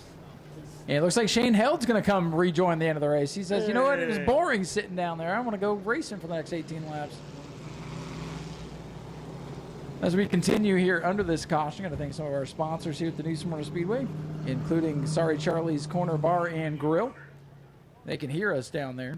If there's any motorcycles, they ought to come down this way and join us for the rest of the races. I also thank Southern States Material Handling, Knuckles Sandwich down there in the infield cooking up all the good food. I also thank Mitchell's Tinting and Legendary Garage. Thank you for your support here of the Speedway. Working our way through the main event of the evening, 60 laps for the Sportsman, just 18 laps to go. Sean Fitzgerald and Chase Simons still on pit road as Simons is set to return. Got that little taste of what it's like to win out here. Oh, yeah, that just makes you hungrier. Oh, yeah. That just makes you hungry. You win once, get the monkey off your back, and then you just want it more. How about Dylan LeBeau hanging out there in the third spot down on the inside in that 88 car? Might be in the catbird seat. Look at Green already pushing Ponder up the racetrack. And again, Ponder doesn't go. We had another lazy Green. And Matthew Green, they were waiting. Green got the nose out in front, and no start again as they continue to play mind games with one another at the front of the field. It's great, isn't it? I mean, it's really telling the story of the race, the mind games that are going on, because honestly, I think Matthew Green knows he has to get this lead on the restart, or else it's probably not going to happen. I was just going to say that. This is one of those deals where you know you might not have the car to win tonight. No offense, no downplaying nothing. The 44 knows he might not have it tonight. The 8 car is on point in everything he's doing tonight.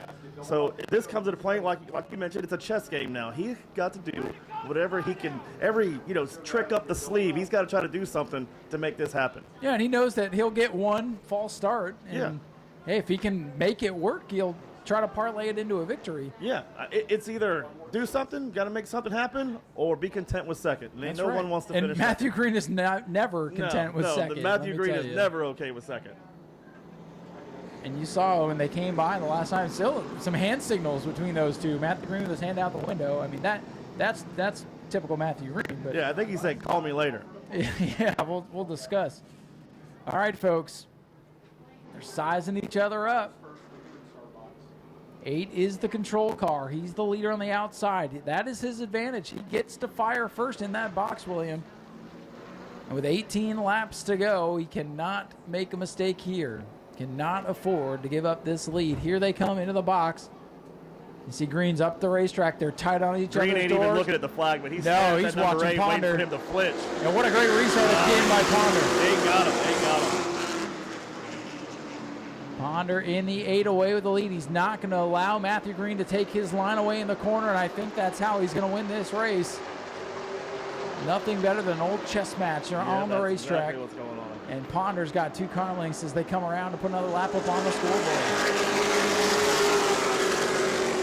A little bumper tag or side-by-side body swipe going on between the 88 and 66. LeBeau and Nichols bouncing off one another. Here comes Chase Simons back into the mix. His car went around right out the last caution. He's had a chance to cool things down. And back to 6th is the red and black 66. And Nichols, the green and black 66 battles the black and blue 88 of LeBeau. And don't look now, Matthew Green's trying to hang with the leader here. Ponder's lead about 3 car lengths down the back straightaway. Yeah, it definitely looks like Green might have saved the little tires. He is definitely picking it up now. I will say Ponder's had a pretty good long run car tonight, so it might take his car a couple laps to come in. The laps are going to wind down, just 15 to go. Ponder's trying to build that lead back up. LeBeau and Nichols almost bouncing off one another again. And Jay Simon's sitting there with nowhere to go. Chase is loose down the bottom of the racetrack, trying not to bounce up into the other 66 car. They're parked right next to each other up on the hill in turn 4, or turn 3. Oh, that'd be awkward. A little bit. Wow, they almost came together and almost had that meeting that they didn't want to have. Whoa, Andy's way high in turn 3. Missed the group big time in that third corner that time. Gets back as Dave Warning's up one. Warning running pretty well tonight in the 112. Oh, Shane held sideways, but hangs on to it. I thought he was going to go around. Going to 12 to go for Donovan Ponder in the 8.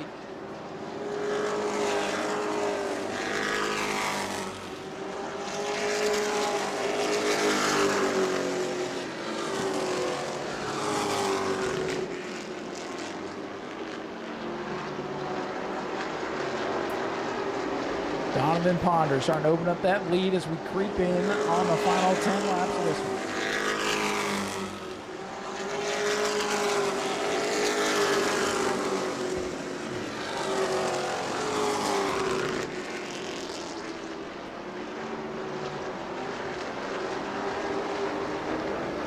Donovan Ponder bringing us to 10 laps to go this time by. Side-by-side battle here down the main straightaway between Chase Simons and Dylan LeBeau, who's been in a war today in the second division of the contest here tonight. He slips back one to the 5th spot as Simons moves up. Ponder well in control with 9 laps left. Ponder, Green, and Robinson. Robinson have a great running car 50. Held with an ill-handling race car. He's trying to hang on in car number 1. Andy Nichols going back on the day, Warning 112 car. That's a battle for the 6th position. Nichols on the bottom, Warning on the high side. They almost came together there off the corner as Nichols goes by.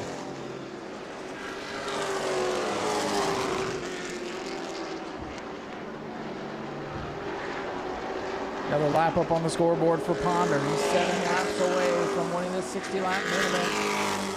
Field once again getting pretty well spread out, and that's what Ponder and his team wants to see. Let's just keep this race green. Let's get to the finish here. He does not want any more restarts with Green. Definitely not with this close to the end of the race. Green getting, drifted it through the corner. Using up all the good he's got left, that's for sure. Yeah, that's usually a telltale sign that the tires are used up.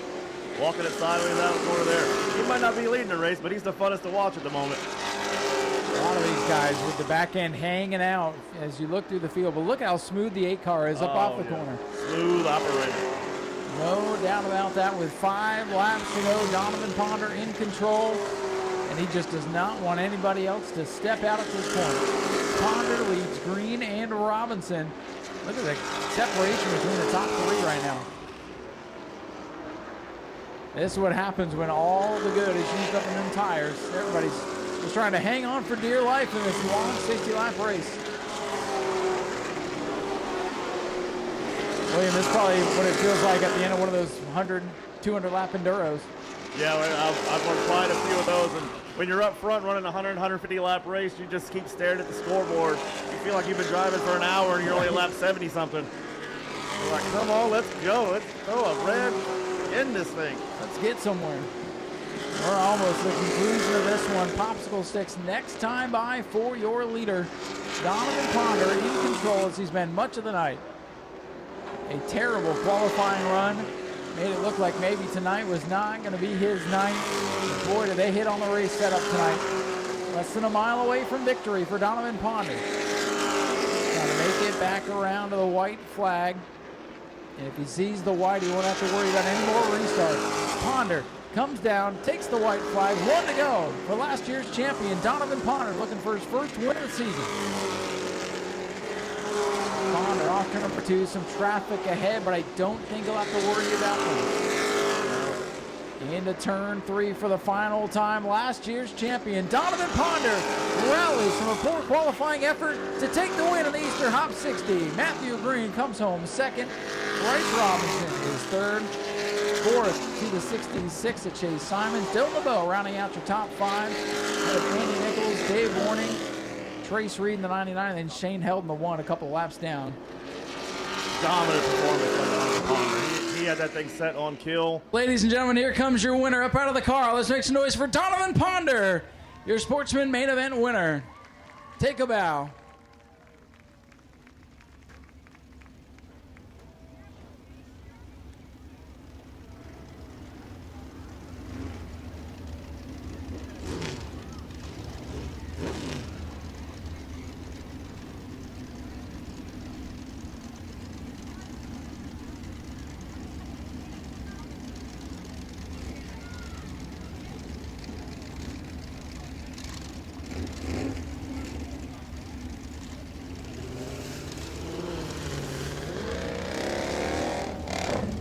All right, delivering the trophy to Mr. Donovan Ponder. After the big win tonight, Miss Peyton going to deliver the trophy. Donovan, congratulations on a big win. A lot of restarts there. You and Matthew Green obviously playing some mind games there. You knew you could not give up the lead on the restarts. How hard was that to size him up all race long? It's honestly not hard. I know he's going to play games. He's going to run you high. I know he's going to try and jump you. So I've been around him for a long enough time. I know what he's going to do. So I just took what he's going to do and did the opposite of it every single restart. That's what we did and came away victorious for it. It looked like you were in control all night long. And, hey, when you know the competition so well, I guess, for us it's pretty dramatic to watch. But for you, you were the cool operator tonight, the smooth operator, if you will. You had him under control all night long. What happened in qualifying? It looked like you had some problems there. Maybe a lot of people weren't picking you to win tonight. Yeah, unfortunately in qualifying we had a right front rim that was separating. So I went out and when I came back in I only had 8 pounds of air pressure in the right front. So thanks to EJ actually for at intermission time let me change the tires over to the other rim. So that's what happened there. And the whole race long I was probably driving at about 70%. I knew once I got to the front, all I had to do was ride, save the right rear. Hecklers, man, hecklers. But at 70%, I knew I had to save my stuff. This is the longest race I've ran here in a while. But I know you have to save your stuff. You can't burn the right rear off of it. So that's what we did. Well, after the championship last year, you come out this year and win the biggest race of the regular season. Congratulations. Thank you very much. Yeah, after last year winning the championship, that was awesome. I told myself I was just going to come out here and win races, and that's it. So that's what we're doing, and we'll regroup, change some stuff on the car, get it better, and come back swinging for the next one. Anybody you want to thank? Mark and Julie with Aquabanas. They've helped out a lot last year, and they're continuing their support this year. I can't thank them enough. They buy tires. They help me with whatever I need. So can't thank them enough. My mom, my dad for being here and supporting me. My wife for supporting me even when I get grumpy. I wasn't the happiest people after qualifying, but it is what it is. Put it behind you and continue on.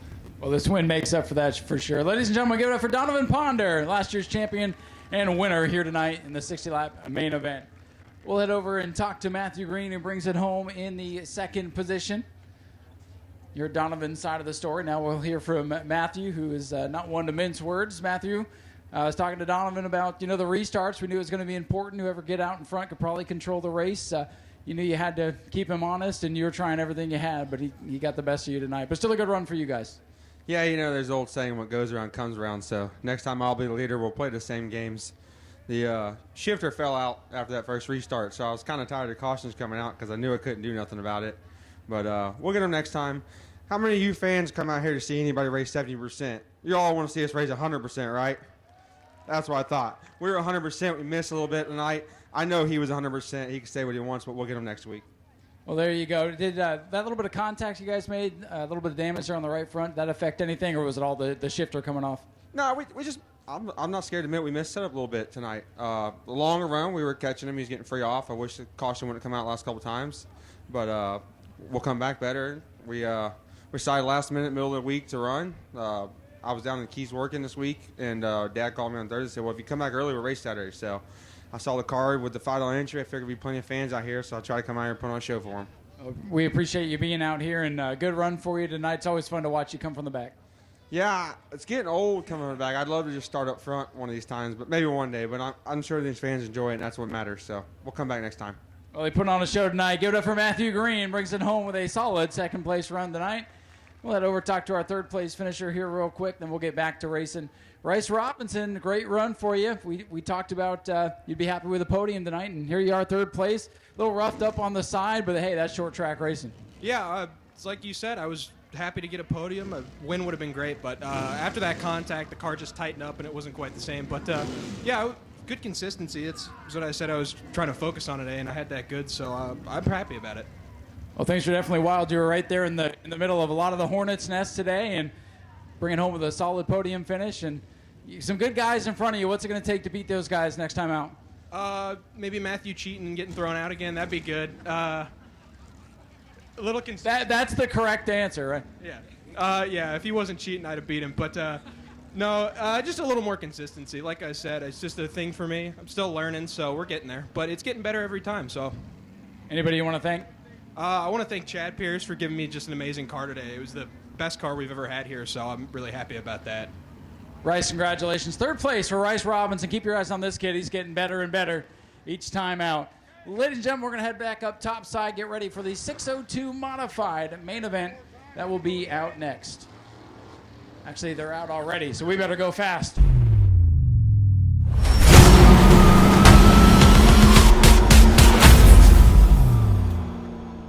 Chris Hatton Sr., the Purple Machine, going to lead us to the green.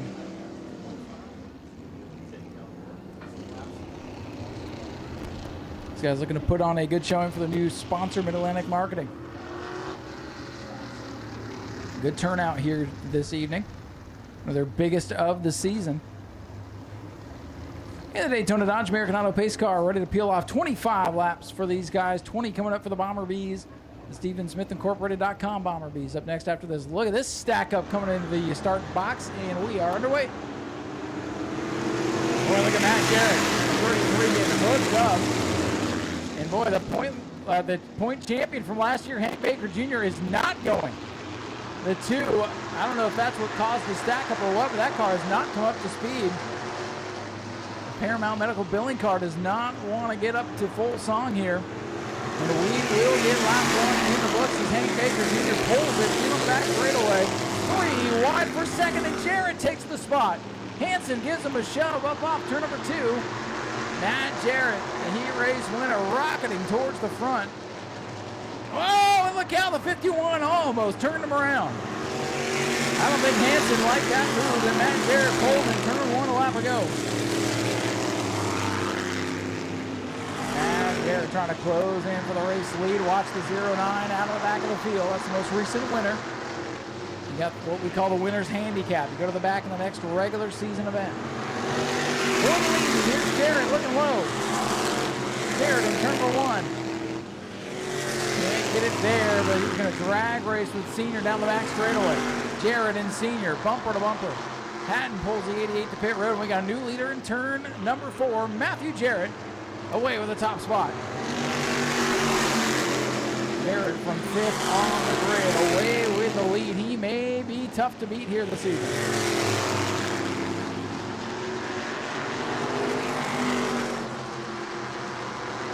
Well, Chris Hatton Sr. had a run on him, but he's going to push up off the corner. Garrett continues to lead. Top 3 right in each other's tire tracks. Don't look now, the 09 Christopher Hatton Jr. He would love to see a caution flag get up there and battle with these guys.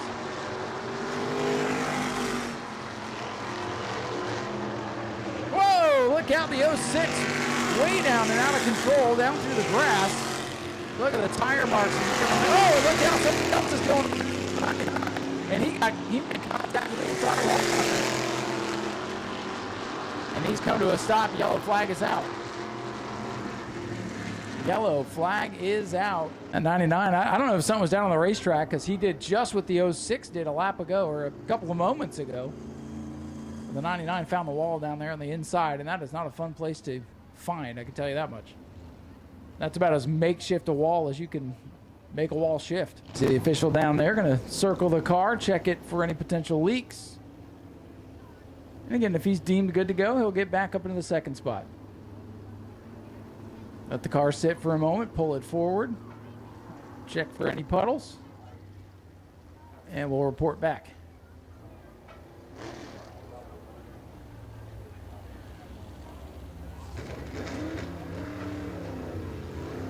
And they motion him back out onto the racetrack.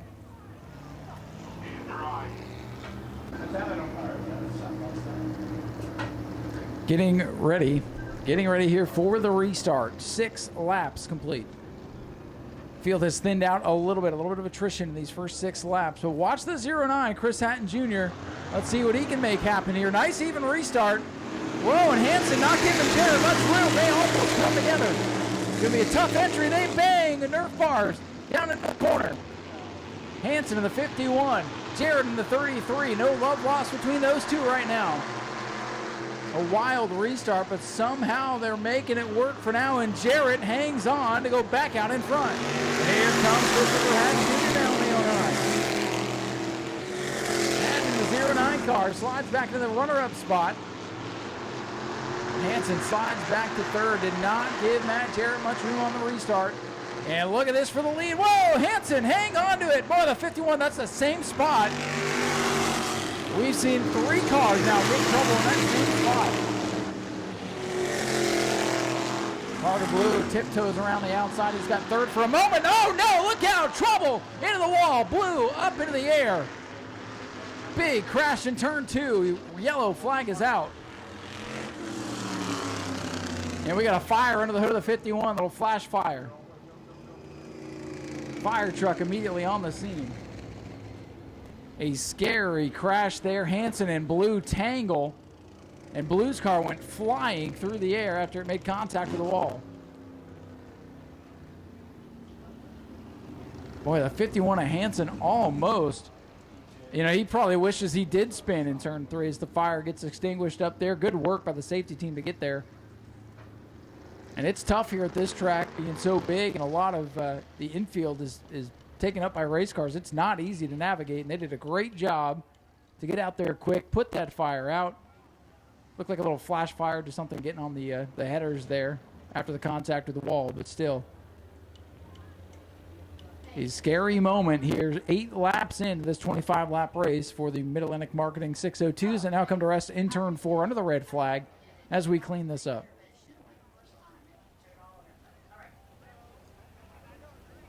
We'll report on our drivers here in just a moment when we get word.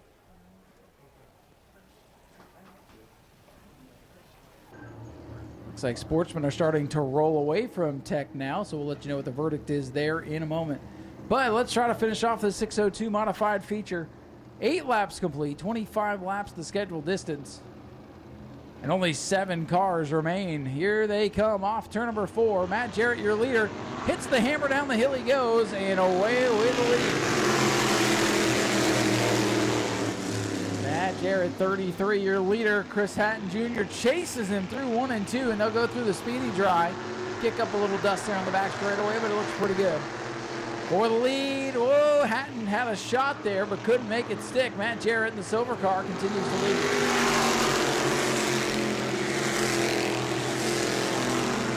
Jarrett, your leader. Chris Hatton Jr., the champion in the Generac 09. Looks down on the inside, fades low. And Jarrett's going to power up on the outside and hold on to the top spot. Good race going on at the front of the field with 10 complete, 15 to go. Can they hold it together now? Chris Hatton Jr., the champion, multiple-time feature winner, fades down to the bottom again. Jarrett's going to roll that top side momentum and hold on to the lead. Jarrett Hatton putting on a show. Chris Hatton Sr. hanging on to third. The rest of the field in the survival mode at this point. Good battle for the lead as we approach halfway. Big run into turn 3. Hatton, the 09, works the bottom. It's slippery over there in turns 3 and 4, but they're wheel to wheel this time. Jarrett leads that lap. Next time out will be halfway. Oh, the 09 going to get loose down to the bottom of the racetrack. Jarrett's in the preferred groove up off the corner. Hatton the shorter way around.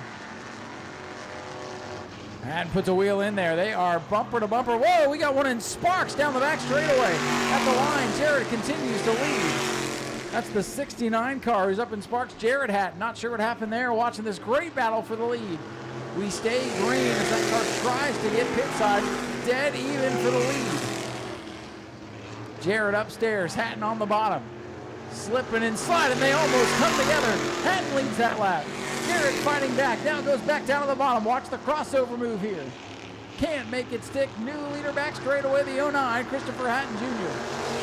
Heavy damage on the front of the 69. He must have made contact with the outside wall.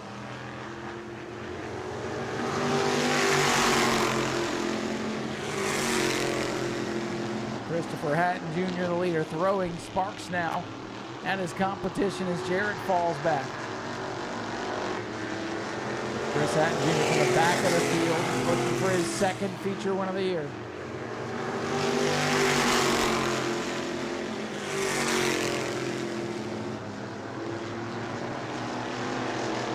Chris Hatton Jr., Matt Jarrett in 1, 2, then Chris Hatton Sr. sitting back in third. They're closing in the back out of the field. Coach Evans and the other Hatton, John Hatton, going on to 6th. 17 laps complete. Heavy traffic ahead for the leaders. About to be only 3 cars on the lead lap.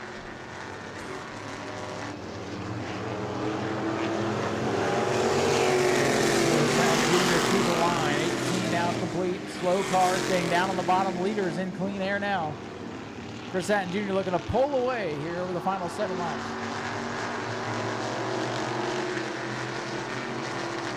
Chris Hatton Sr. getting held up now by the traffic.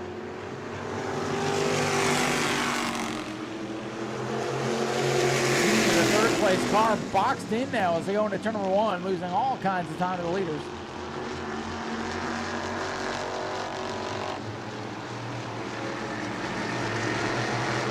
5 to go this time.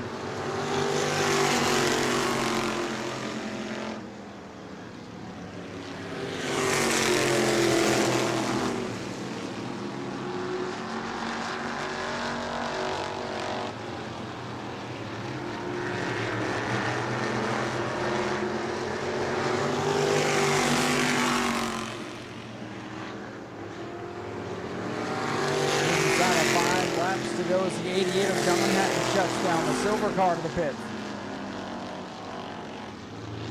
Just 5 cars remain here in the 602 feature. It's been a war of attrition. It's all Chris Hatton Jr. in the 09 who came from dead last on the grid tonight. Down on cruise control, but he can't let his guard up for the 33 of Jarrett Wheel right there once again. Matt Jarrett involved in a scary accident in turn 1 here a season ago. Lucky to be able to be back in this race car. Would love to get back to victory lane, but time is running out with a lap and a half to go.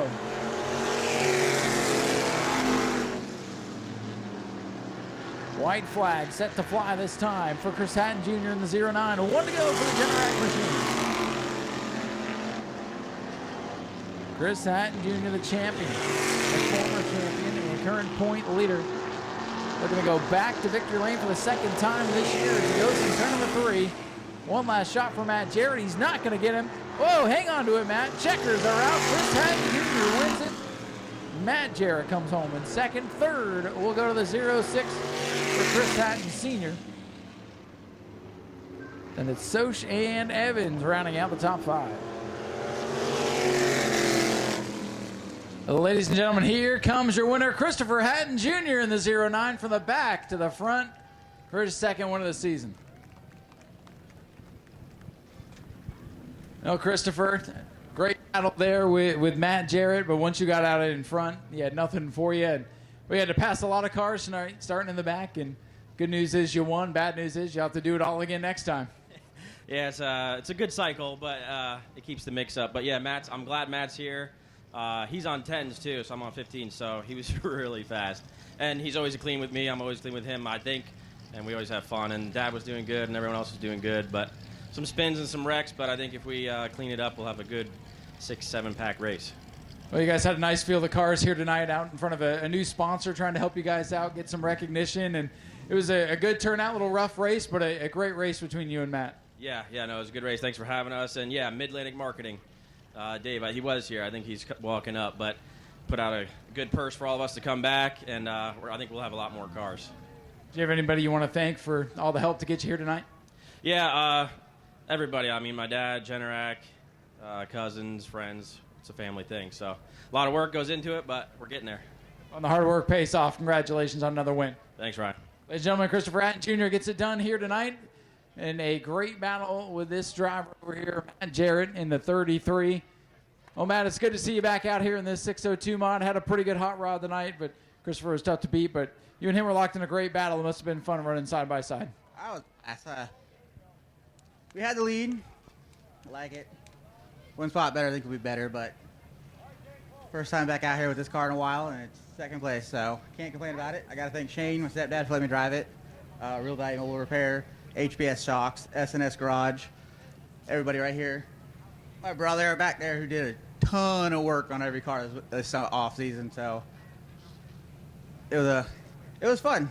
I think we're gonna have to get some 15-inch tires to keep up with some of these guys, because no, we don't. Dad says no. Small tire, 10-inch. Hey, we still got second. They knew we were here. Sucks getting second, but we'll take it, and we'll work on that, and we'll come back next time. Hey, and second podium here at New Smyrna this year in two different cars. Oh, yeah. I drove my Uncle Super Stock last week, or a couple weeks ago, trying to get that thing dialed back in. Hopefully we got that thing better. I got to thank John. He helped sponsor this week for us to come out here this week, because if it wasn't for him, we wouldn't be out here right now. But second place, we'll take it. We're good. We'll come back better. So it's there. It's definitely there. Get the old 2-car back out here soon. I don't think it's out at that point. Ladies and gentlemen, Matt Jarrett brings it home with a strong second place finish tonight in car number 33. And he's got his big fan down here, too. And where's Senior there? We're with our third place finisher here. Chris Hatton over here. Making you do the not the walk of shame today, because you did well, but walk of shame for the microphone. Chris Hatton Sr., a strong third-place run for you. These two got out ahead of you, then you got boxed in lap traffic, but second consecutive podium for you, so off to a good start this season. It's really seat time, and Christopher does all the work on the car, so he sets mine up just like his, so he's got a rocket. He sure does, and you do now, too. You're bringing the old Purple People Eater home with a couple of good runs lately. Yeah, the standard is high because my son says I should have no excuse because my car is really good. Well, hey, no excuses next time out. He's got to start in the back again, so maybe you can keep him back there. Yeah, I'll try. All right, ladies and gentlemen, Chris Hatton Sr. brings it home with a strong third-place run. Give it up for the 602 Modifieds here. So we'll clear up victory lane and get ready for the Stephen Smith Incorporated Bomber Bees coming up next.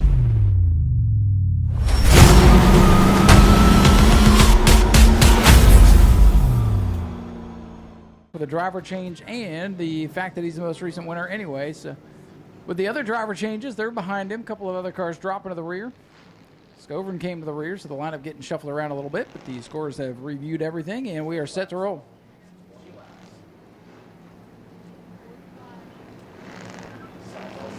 Absolute last call if you want to participate in the spectator races. Once this victory lane wraps up, we'll roll right into that. Here we go, Justin Spears Jr. He's ready to race, and no start. Flagman is the control man for the start. All right, don't wreck everybody now. Yellow's going to come back out. And guess what? We get to line them all up again.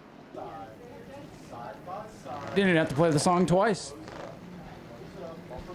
All right, let's try this again. Justin Spears Jr. in that white number 28 car is the control car, but the flagman starts the race. Here they come, here they come. Green flags are out. Look at Zachary Curtis. He's already got 2. He wants 3. Zachary Curtis cuts underneath Skinny Roth. He's up through half the field in half a lap. No practice, no heat race. Curtis wants the top 5 before lap 1 is complete. Can he get there? Got a roadblock in front of him. He might get by Huggy Bear here. Dirt tracks the 15. Who's going to lead lap 1? 3 wide for the lead. Oh, we got the bumper bar ripped off the 77, I think. Curtis was 6th on lap 1. He wants 5th away from Straley.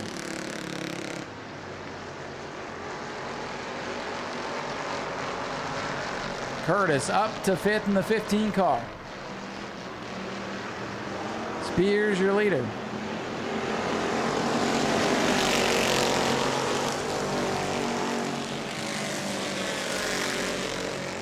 Side by side for the second spot. Nichols in the 23. Masters up high. Whoa, Zach Curtis dancing with the wall off turn number 2.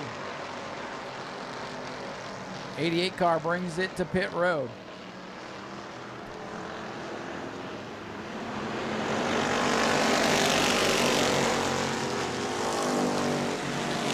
Top 5 all together now in turn number 1. Spears leads it. Nichols second. Phillips third. Masters and Curtis side by side. Good racing over the front for the Bomber Bees. For the lead, here comes the 23. That's the way you keep Curtis behind. Run side by side. Don't let him by. They've got him boxed in for now, but Curtis will pop out and go 3 wide if he can find a hole. Big gaggle down into turn number 1. New leader though. Oh, the 28 dropping anchor.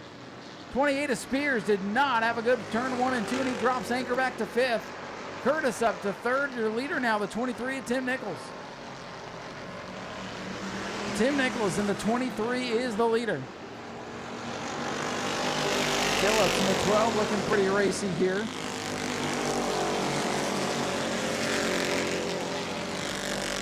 Ryan Woodman, the 100 machine, about to go a lap down. I swear there's 2 other numbers on the side of that car. Whoa, whoa, look out. Whoa, lap traffic almost wipes out the leaders.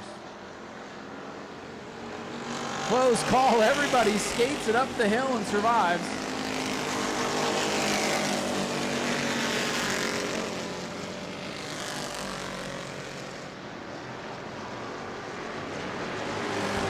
Oh, now they split Cheyenne on the back straightaway. Tim Nicholas, 23. He continues to show the way. Justin Phillips is 2nd. Zachary Curtis back to 3rd. It's Masters and Spears. William Hyman up to 6th, having a pretty good run in the 99 car. We talked to him earlier. That's his son's car that he normally drives. William getting to drive it tonight. Zachary Curtis wants the 2nd spot away from Phillips in the 12. Oh, and he roughs him up off the bottom. Here comes Curtis now for the runner-up spot. Justin Phillips, will see if he returns the favor down into turn number 1. Tries to lay the wood to him, couldn't get it. Sparks now to the 28, the 5th place car. Lead right now to the 23 of Tim Nicholas. Nicholas, 23, he's up by 2 car lengths. 15, Zach Curtis into the runner-up spot.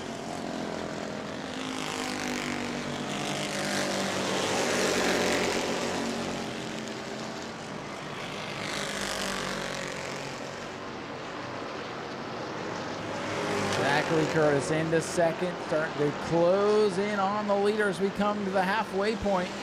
Tim Nicholas looking for that big first win. Good clean race so far for the Bomber Bees. Lapping by the Cheyenne Woodman number 0, that's significantly off the pace.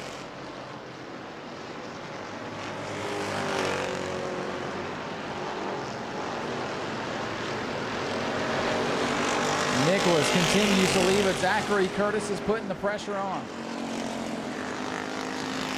Curtis is there. He's dirt tracking that car.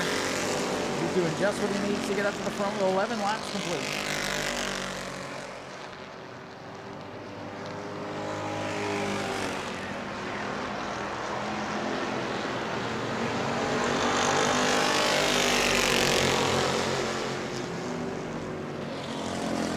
Black flag for the 28 of Spears, Dragon Park. Something to miss on the 28, he's been black flag.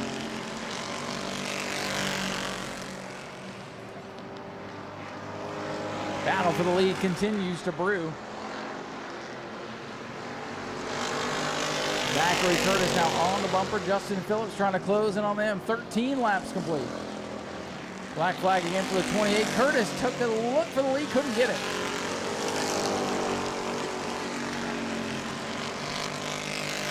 Here's Phillips now on the 12. He's trying to make this a three-man race. Nicholas leaving the bottom open for Curtis. Just can't get there. 14 laps complete. Great racing at the front of the field. They are no longer scoring the 28. Traffic ahead for the leader. Phillips on the back bumper of Curtis.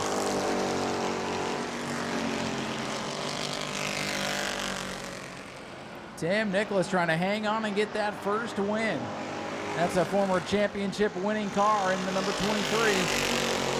Trying to hold off Zach Curtis, last year's champion. Slow car back straightaway. The 72's off the pace. Should be able to muscle it back to the pits with less than 5 to go.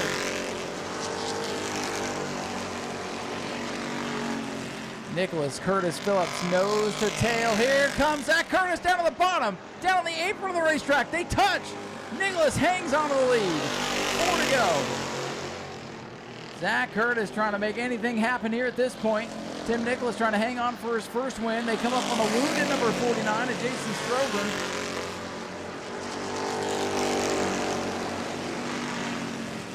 Boy, they are nose to tail at the front of the field. What a great race for the Bomber Bees here tonight, no matter who gets it done. But they are coming to 3 to go. Tim Nicholas looking for that first career win. Oh, the 80's way off the pace on the back straightaway. Will he turn in on the back straightaway? No, he will not. And the 80 car off the pace, going to draw the yellow flag. Yellow is out, stalled car on the back straightaway. Kenny Roth in car number 80 brings out the first caution of the race. We'll have a restart. Nobody should be by the pit wall. I don't care who you are or what team you're trying to do or whatever.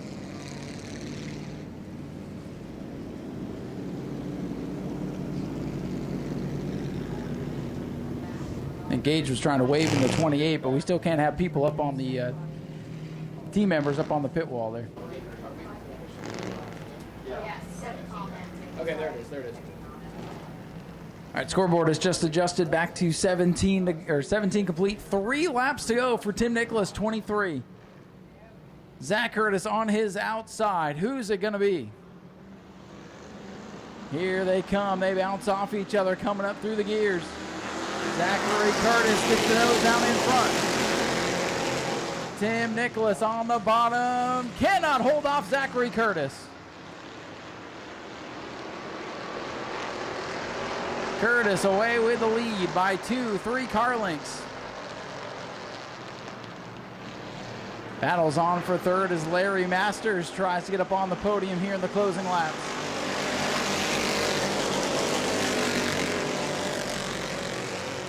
Nicholas just couldn't hold off Zach Curtis, who was giving him everything he could handle there into that green flag run.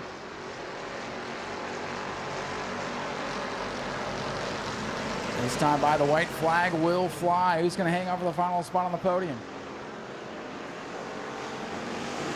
White flag is out. 1 to go for Zach Curtis, looking for his second win in a row.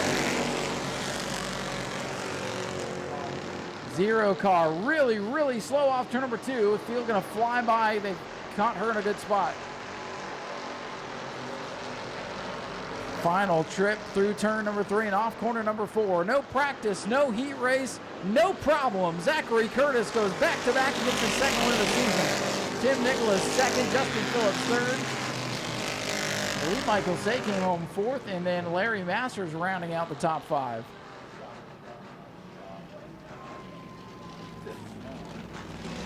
And Cheyenne makes it through that car. Ladies and gentlemen, your winner, Zachary Curtis. You never know when he's going to show up. You never know when he's going to get here, but you pretty much know where he's going to end up. And Zach, just as I told you, you had to borrow a suit today. Look at that. As I told you last week, you always end up with the money, so you found a way behind the wheel of one of the best cars here, and the caution came out at the right time. You got the jump on the restart and another win. Congratulations. Yeah, that couldn't have been any better. Tim had that one in the bag, man. He deserved it. I had to start all the way in the back, and I'm like, what in the hell did Tim do to this thing? Because he's gotten so much faster.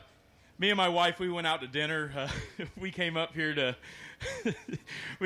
just to hang out. We weren't even obviously you can tell by the suit, but I was talking to Dustin. He says, "Man, you can just start in the back if you want to race my car." I said, I don't know if my big self can fit in his seat, but we managed to make it happen. This is one of my old cars I built and I sold to him. Man, this thing's a rocket ship. Needs a little bit of homework done to it.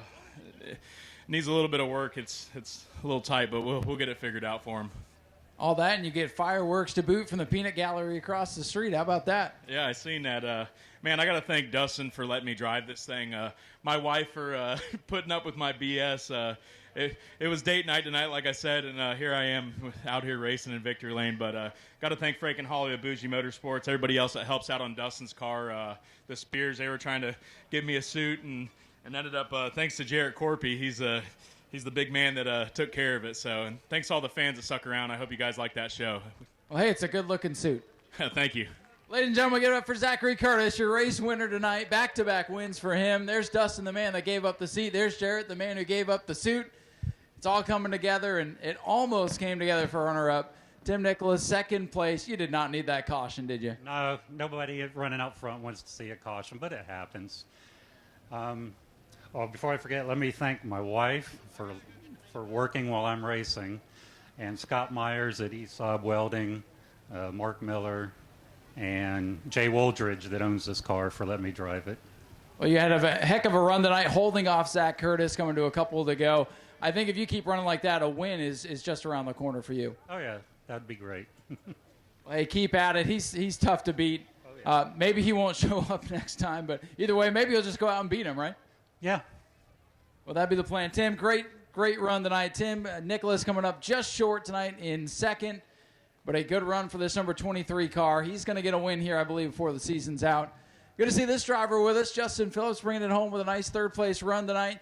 Well, you were right up there in the mix of those guys, laying the bumper to them, doing everything you could, but looks like they had just a little bit better than you did tonight. Yeah, they definitely just had a little bit more. We've been working on this thing. We've made it pretty good.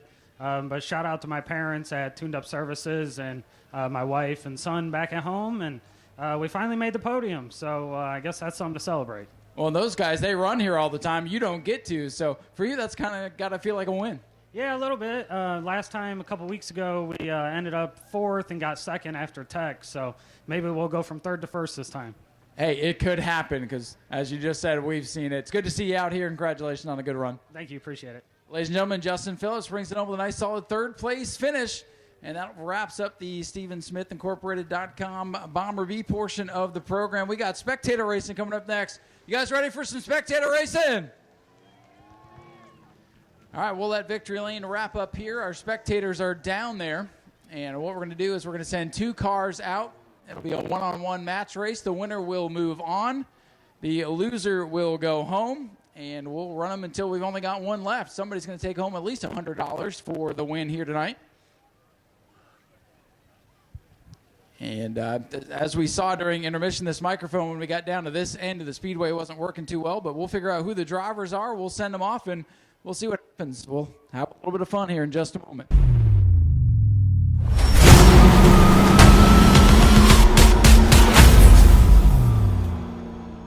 All right, we got Emmett Baker down here in the Honda Civic without a hood. That should get him a couple extra horsepower, right? So Emmett down on the inside, and we'll see who we have in the Toyota here.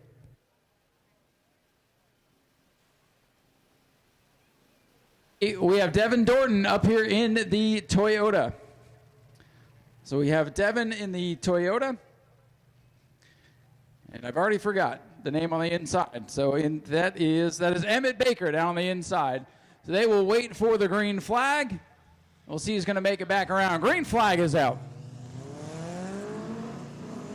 Emmett getting the jump. We'll see if he can make it back around. And I'll be honest, I can't see the back straightaway. So if something happens, you guys need to get loud. Emmett's got a pretty big lead. We'll see if he can make it back around. He's got him by a big margin off turn number 2. We'll see if he can make it through the corners, though. That's when it gets interesting. Emmett Baker in the Honda coming off turn number 4. If he can get it to handle, he will move on. Emmett Baker gets the win. And Evan Dorton did not get the lucky draw there. He will not move on. So Emmett Baker will move on. We'll see what round number 2 has in store for us. All right, Randy down here in the Denali, and we have Bill Graff there in the Mustang. All right, I recognize that one. All right, so we got Mustang versus Denali. Make your picks now. They will wait for the green flag. Us old guys will get over the wall to safety. And they're watching Tyler for the green flag. Bill Graff in the Mustang. We got Randy. Denali. Green is out, and the Denali gets the jump off the line. Pretty even getting down the line. That Mustang's got a little more horsepower. Well, let's see who's going to make it back around. Oh, the Denali got the lead. Randy's got the lead here through 1 and 2. Oh, the Denali making the Mustang look silly right now. Let's see if they can make it through the final set of corners, though. Randy's got the lead. Oh, and he's screeching the tires. All the way up the track he goes. And look at that. He's going to go on to the next round. Randy's moving on. The Mustang gets a little bit upset there. Randy moves on in the Denali. All right, so we got Ivan in the Audi on the inside, Ty in the Ford Fusion on the outside. Make your pick. We'll see who's going to make it back around first. They'll watch for Tyler's green flag, and we'll see who's going to move on to the next round. Tyler looking him over. These guys getting wound up. Tyler making them wait. Green is out. Oh, boy. He's out of here. Now let's see if he can handle it, though. Make it all the way around. Slow and steady might win the race. You never know. Boy, what is way out in front right now. Ivan's got this one under control if he can handle it. He doesn't even need to push the gas. He can coast from here. Ivan is going to move on to the next round. Valiant effort by Ty here in the Ford, but luck of the draw was not in his favor. Uh-oh, we might have to push the Honda. All right, well, this might end up handicapping itself. We got Randy in the Denali, and he'll be up against the 1994 Honda Civic if it'll start for Emmett Baker. All right, so the officials are going to help Emmett. Randy might just got a free pass the next round here.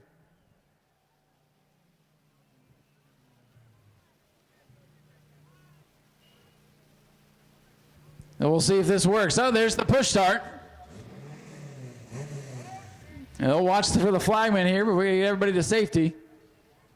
We'll see if it'll stay running. All right, Randy and the Denali. Emmett on the inside of the Honda. They're watching for Tyler's green flag. There it is. Green is out. Let's see who's going to move on to the final round here. Randy and the Denali hoping the Honda doesn't make the corners. The crowd's kind of hoping for that too, I think. Let's see if they make it back around. Down the back straightaway they go. Emmett in control. He's flying through the corners. Oh, he's ripping it off to number 4. Emmett will move on. Hang on to it, Randy. High, wide, and handsome. Randy going to come home in second. Good effort, though. He was a little outclassed in that one. All right, it looks like they're going to start him with a little head start for Emmett. Who's rooting for Emmett in the Honda? 6 people. All right, who's rooting for Ivan in the Audi? 60 people. All right. They will watch for the green flag. Driver that makes it back around first will take home the money tonight. Green flag is out. Final round is underway. Boy, that Audi's got that turbo working pretty well as he goes down into turn number 1. That car's got a lot of speed, but will it make it through the corners? That's going to be the big question here tonight. Emmett trying to fight back in the Honda. Get loud if it's close. Couple of car lengths here. Emmett's not out of it yet. Look at this. Here comes Emmett. He's getting it wound up all the way to the wall, but running out of room. And Ivan's going to take the win here tonight in the Spectator races. Give it up for him, and he made it as close as he could. A little bit of a disadvantage there. It's that turbo. But Ivan is the winner. We'll head down a quick victory lane interview. And Mod Minis, Recon Mod Minis, bring them up if you can, please. Ladies and gentlemen, make some noise for your Spectator race winner, Mr. Ivan, as he hops out. Well, sir, from what I was told down there, this is your first time out at the Speedway, and you bring this old turbo out, and you showed off some speed today. I'm just having some fun. On my way home from vacation. On your way home from vacation, you decided to stop by the races. That's pretty cool. It's nice to time these things just right. That always works out pretty well, and it works out pretty well for you because you get to say you came to the races and you left a winner. What can I say? Thank you, everyone. And you had a good time out there? I did very much. Well, hey, that's what it's all about. Listen, you get $100 for winning tonight if you stop by the track bar. Right after this is done, when you're able to get up front, they'll have $100 waiting for you. Thank you. All right, ladies and gentlemen, your Spectator race winner, Ivan, is going to get a picture here with Jim Jones. We'll wrap up Victory Lane, and we'll send out the Mod Minis.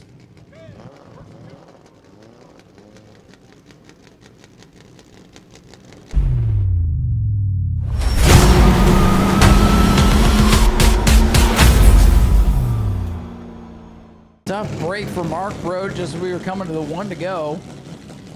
The winner of the heat race having problems. Well, if they're going to try to work on the 6, they'll get about 3 laps here unless... Oh, there it goes. Will it stay running? Go, Mark, go. All right.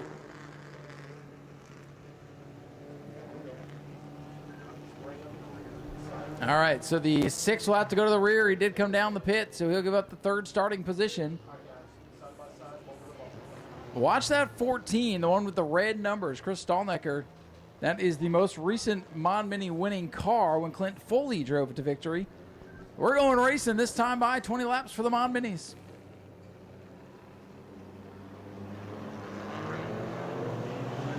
Green flag is out for the Recon Mod Mini main event. Whoa, the 14 tried to get down to the bottom and cut everybody off going into turn number 1. Also watch the other 14 all the way out of Lakeland, Brandon Davis. No practice, no heat race from the back of the pack up to 4th. And he used the first half of the race to feel it out, but that could be a wild card in this one. Wide open as Ben Hoff leads. Whoa, almost contact going into turn number 1. Stallnacker in the 14 trying to make something happen here. Whoa, way high goes the 14. The new look Mod Mini division. Been pretty interesting this year, to say the least. This has become a family fun night exclusive division. Stallnacker is going to lead that lap. The field is all bunched together. This is the closest the Mod Minis have raced in a while. Look at the 14 of Davis around the outside up to 3rd. First time out here for Brandon Davis. Ernie Winton's 95 goes down to the inside, has to get on the binders there as they almost come together. Stallnacker on the 14 continues to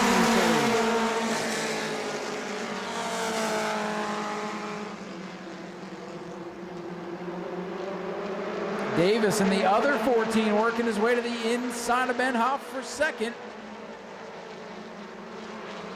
Backed out of it to make the corner, gasses it back up. Hangs on to 3rd.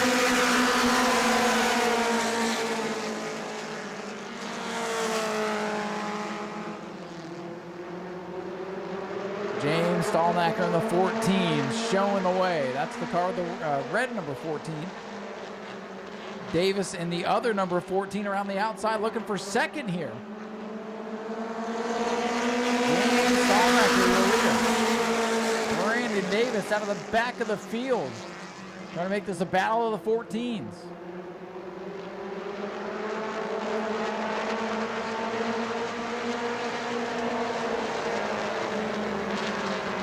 Four-car Tabor brings it to pit road. He's done. Oh no, Ernie Winton down on the bottom. Hang on to it. Nervous moment for a couple of guys there. Battle for the lead beginning. Oh, trouble around goes Ben Hoff in the middle of the pack and everybody gets by. See if we can stay green. Caution is out. Caution is out.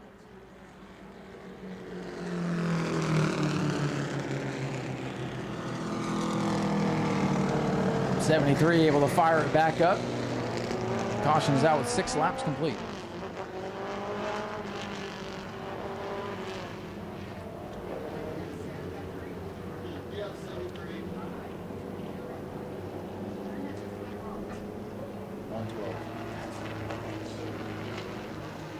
All right, folks, getting ready for the restart. 6 laps complete. Pair of 14s at the front. James Stallnacker on the inside.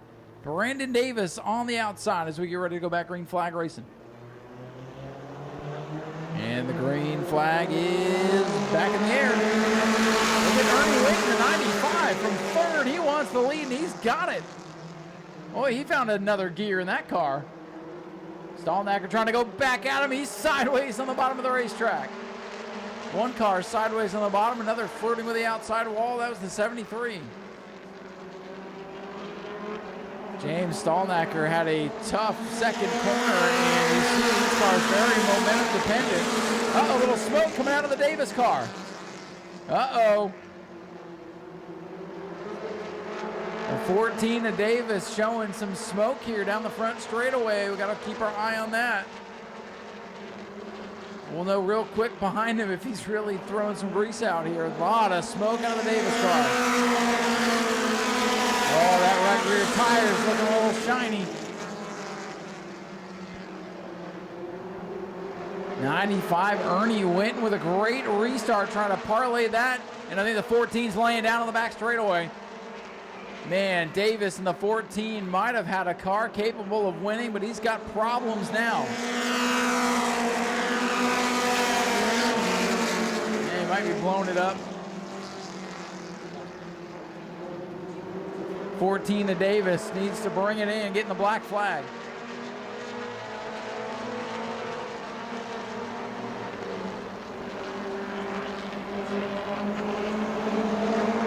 The 14 to Davis will bring it off the speedway. Tough break to the driver out of Lakeland. And 10 laps really showed he's got the muscle. Just not going to get the finish he deserved. Again, we did find a black iPhone that's been delivered to the bar. If you are missing your phone, it is waiting for you at the bar. Buy a beer, get a phone. Battle for the lead. Here comes Stallnacker back at it. And here comes Mark Broke, the 6 car. Ernie Whitten, 95, your leader, but James Stallnacker in the 14. It takes it away in turn number 2. Boy, we might be closing down the record for most lead changes in the mod mini race in a long, long time. I'm not kidding. Stallnacker back out in front. Mark Brote, though, in the 6 had problems on the initial start. Won the heat race earlier today. Can he go to victory lane? The veteran Mark Broke closing back in. Plenty of time to go. It'll be 7 laps remaining this time. Stallnacker in the 14, Broke the 6, Whitten in the 95.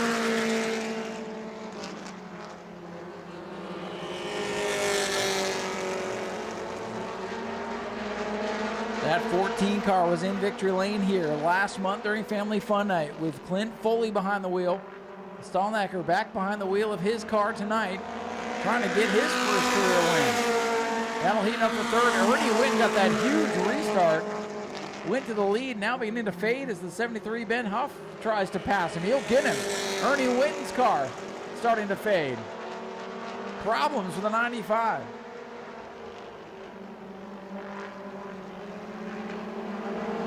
This time by 5 laps to go. Can Stallnacker hang on?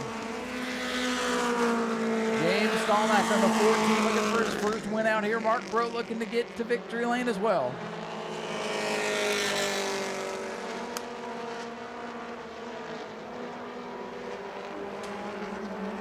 Mark Brote digging hard in car number 6, trying to put the pressure on.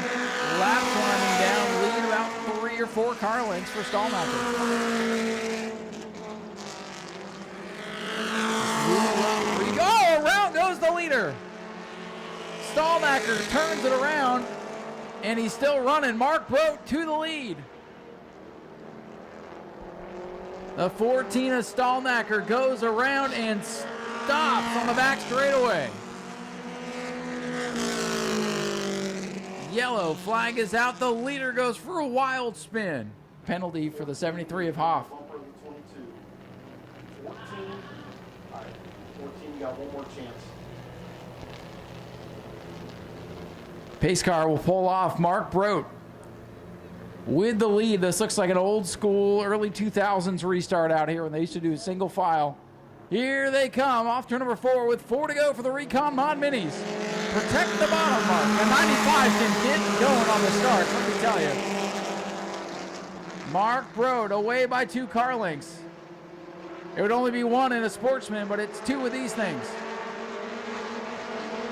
Mark Brote looking to go to victory lane. Can he hang on? Hey, look, the headlights work on that Bomber Bee. He's ready to drive it home, and I'm not kidding. Mark Brote, your leader with 3 to go.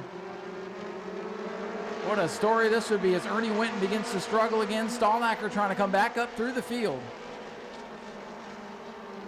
Mark Brote coming to popsicle sticks this time. 2 to go. Battle for second here. Stallnacker back to the bottom. At 95, it'll go for a lap and then it goes to the back.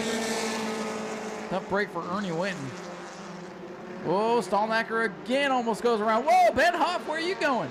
Around the 95 to third is where he's going. Ernie Winton's car so good on the restarts, but giving up the ghost as they come to the white flag. 1 to go for Mark Brote in car number 6. A couple years ago, Mark said he's coming for him. He's going to get one of these things, and he may live up to his word here tonight as he goes down the back straightaway for the final time through turns 3 and off of corner number 4. Mark Brote in car number 6 is going to be a winner. Brote wins it. Second to Stallnacker and third at the line of Ben Hoff in the 73. Brad Blanton fourth and Ernie Winton's wounded number 95 come home on 3 cylinders. Ladies and gentlemen, here he comes climbing out. He's done it. He's your winner tonight, Mark Brote in car number 6. Mark Brote helping bring the Mod Minis back here at New Smyrna, and he gets to go to victory lane for all of his troubles here. Since 2011, he says. Back for the first time in a long time, Mark Brote, my friend, it is so good to see you here. That's one of the best hugs I've ever had. Mark Brote getting it done. He's excited. I told you this was going to be an exciting victory lane. A lot of happy people down here. Uh-oh, Tech wants you, Mark. Uh-oh, Tech wants you. Hang on, we're going to have live Tech. They're just shaking his hand. They just wanted to spook him a little. Andy Morrison over to congratulate him as well. Congratulations all around. We'll talk to him in a minute. This is the man right here. These guys right here are Recon. These guys are Recon. These are the ones that brought us back. And we're going to be here, and we're going to make it shine. Look at this race. What? Did you guys like that one? We're going to make it nice. We got more stuff coming in, and these guys are here to help us out, and we thank you guys. Recon, thank you very much, you guys. Mark, what's it mean to be back here in victory lane, bud? Boy, I tell you what, I give you another big hug. That's how it feels, buddy. Let me take my glasses off this time. Come in here. Mark Brote, this was a cool story, man. When the car shut off coming to green, I was like, oh no, not Mark. What now? What now? Mark got it back together. Mark pulled it out, and look where we're at in victory lane. I love it. That's what racing's all about, man. Congratulations, Mark Brote, for the first time since 2011. 2011, but we're back. And we're back strong. We'll be back strong again. Listen, that was one of the most exciting races. Lead changes, spins, craziness, and you won it. I didn't think I was going to be here. Oh, you're back there. What's that, the other one? Okay, come on up here, buddy. You're with us, too. There's one of our teammates right here. And he started this year, He's going to run the car, and he's going to be up front here. Now I got somebody to contend with. And Ben Hoff in the 73. Come on in here. We'll interview you right here. Ben, you got it done in third. That's a really fast old race car you got there. That used to be the old Shane Satora's car, and you're wheeling and dealing and figuring it out and finished third tonight. How's it feel? Feels great. I mean, this is the second race ever, and I'm just grateful for the opportunity to be out here and put on a show for you guys. You having fun out there in that little Mod Mini? Absolutely. Looked like a wild race. Your car was up the hill. It was down the hill. You're slicing and dicing and bringing home third. We're still trying to figure the car out, but once we get it dialed in, we'll get up to the front of the pack every time. Any sponsors you want to thank? Yeah, I want to thank our class sponsors, Recon, as well TNC Motorsports. They've really helped me get this car together, as well as all of my crew over at Humboldt Beginning Farms, as well as Stablehoff Motorsports. Congratulations, Ben. Career best. Hopefully we're talking to you a couple spots better here down the road. Absolutely. Thank you so much. Ben Hoff brings it home in third. And let's hear it again for Mark Bro, your race winner in car number 6. That was a very exciting victory lane. I almost lost my glasses. That would have been real bad for calling the Bomber A's, but I had to have somebody else do it. Wouldn't be the first time I couldn't see up there. Well, let's go back up there. One more race. Bomber A 20 lapper to wrap up the program.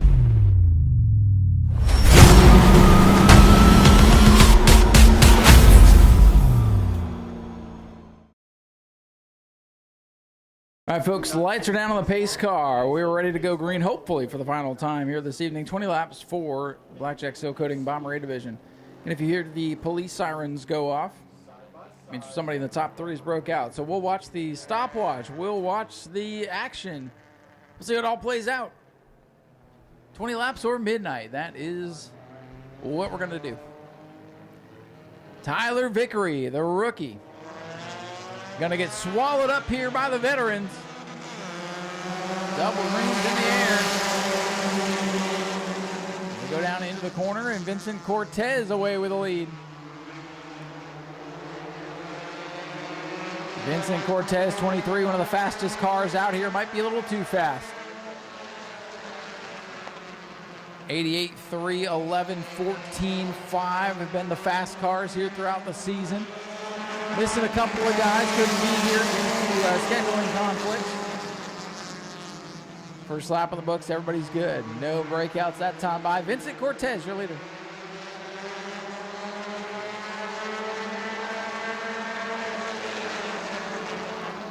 Eddie Evans Jr., the red 11 car, flying around the outside. He's on the outside of the former champion. And look at this for the lead up front. Everybody's good that time. Eddie Evans, though, a 24.073, getting close to the breakout.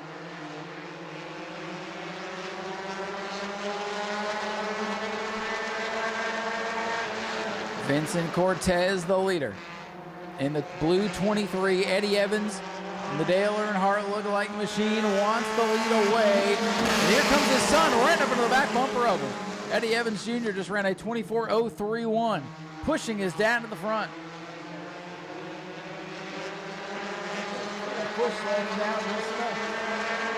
Eddie Evans Sr. for the lead in car number 3. Here they come, lap number 4. They are picking up the pace. And, we got 2. The 3 and 23, the leaders. And Vincent Cortez ran a 23.999. 1/1000th of a second too quick for Vincent Cortez, as he'll woe it up here on the main straightaway and let everybody by. 88 Brown leader. Everybody should be clear now. Everybody was good that time by. Stephen Brown leading.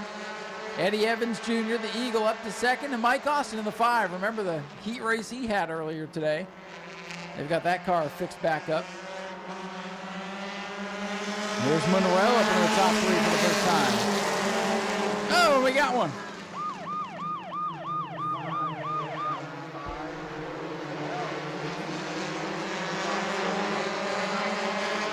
Brandon Monroe breaks out, and he knows it. He backs off. Eddie Evans Jr. wants the lead. Vincent Cortez back up to the top 3. Oh, we got Vincent. Vincent again, that's 2. 3 strikes, you're out, remember. Not anymore? Never mind. They changed that on me. Just do what you got to do. Survive. Vincent Cortez will pull it down. He's got a fast enough car to get back in the mix. Everybody's good that time by. Whoa, down into the dirt they go in turn 1. I'm going to miss something in turn 1 because I got to look at the stopwatch. Brandon Monroe says, you go break out, Eddie Evans. I don't want to. Brown and Evans at the front, and here's Senior back at it. Everybody's good that time. Eddie Evans Jr. in the 11 around the outside from the back to the front. Penalized in the heat race for not heating the black flag, has come all the way up front looking for his first career win. Vincent Cortez dirt track in the 23 in the back of the pack as he tries to claw his way back in the mix. Whoa, wow, we got 2 of them that time. Eddie Evans Jr. and Eddie Evans Sr. The Evans family, you are under penalty for being too fast.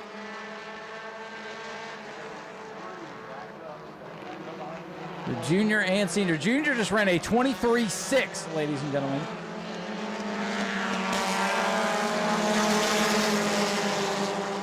And now we got Cortez. Vincent Cortez broke out that time. Boy, the track is fast today, huh?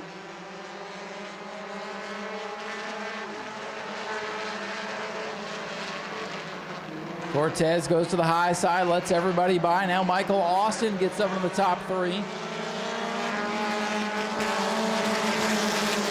Everybody's good that time. Lap 12, 8 laps to go for the Bomber A's. And Eddie Evans Jr. already back up to 3rd. He broke out with a 23.6. Vincent Cortez is boxed in behind a couple of rookies here. And he'll dirt track the 23 down to the apron. Why not use all the racetrack? I think he's mad. Oh, we got the leader in Eddie Evans Jr. He just ran a 23.4. Stephen Brown a 23.8. Eddie Evans Jr. a 23.4. Oh, here's this. I gotta go back behind the 3.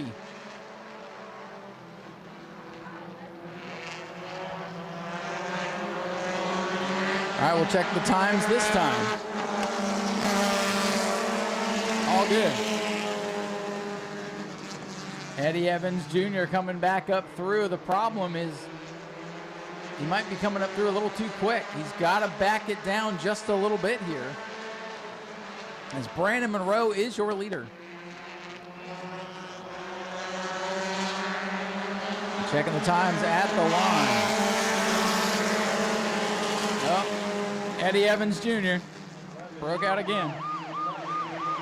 A 24.5. He got that car a little too hooked up tonight.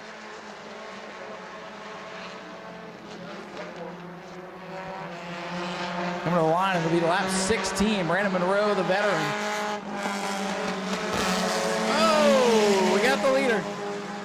Brandon Monroe broke out that time. Eddie Evans now the leader.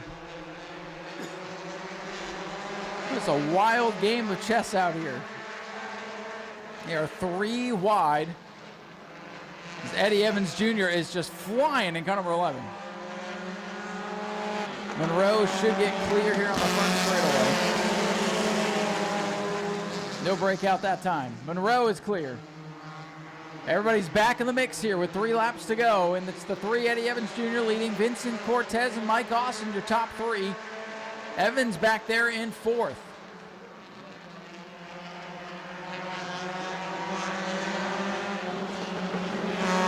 To the line this time. They're starting to get smart about it. They're low up. 24.4 is that time for the leaders. And look at everybody stacked up. Here's Cortez. Cortez wants the lead. Eddie Evans Jr. wants the lead. Eddie Evans Sr. has it, though. Inside of 2 laps to go, a breakout here would spell the end of the race likely. By the time you clear, you're going to run out of laps. At the line. 23.8 for Junior. He breaks out. The 11 breaks out. So we're 3 wide for the lead. Oh, and then they 4 wide on the back straightaway, getting around the 11. 11 is clear. Can he rebound with a lap and a half to go? Vincent Cortez, the leader. Cortez, the blue car, comes out with the lead. Checkers. Checkers at the line. Whoa. Vincent Cortez gets the win. There was so much going on, I didn't know how many freaking laps were left. And Vincent Cortez is the winner. What a way to end it. Coming to the line, Vincent Cortez, he didn't want to break out, and he's already out of the car. Let's hear it. First time winner, Vincent Cortez.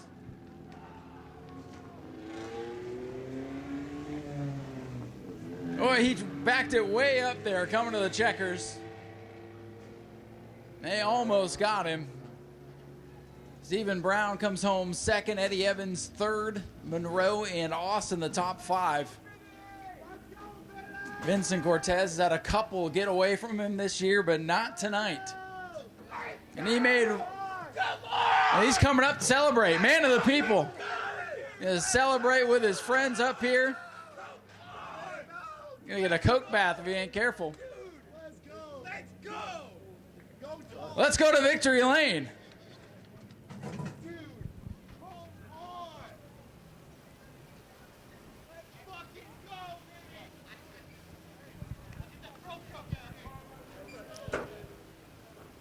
Vincent Cortez finally getting the win here as Eddie Evans congratulates him.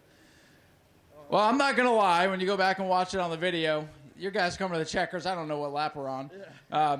You backed way up coming to the checkers because you didn't want to break out. They were swarming you on both sides, but you're a winner here at New Smyrna. Congratulations. I'm sorry, but y'all are going to have to rip this out of my dead hands, man. I'm never letting this thing go.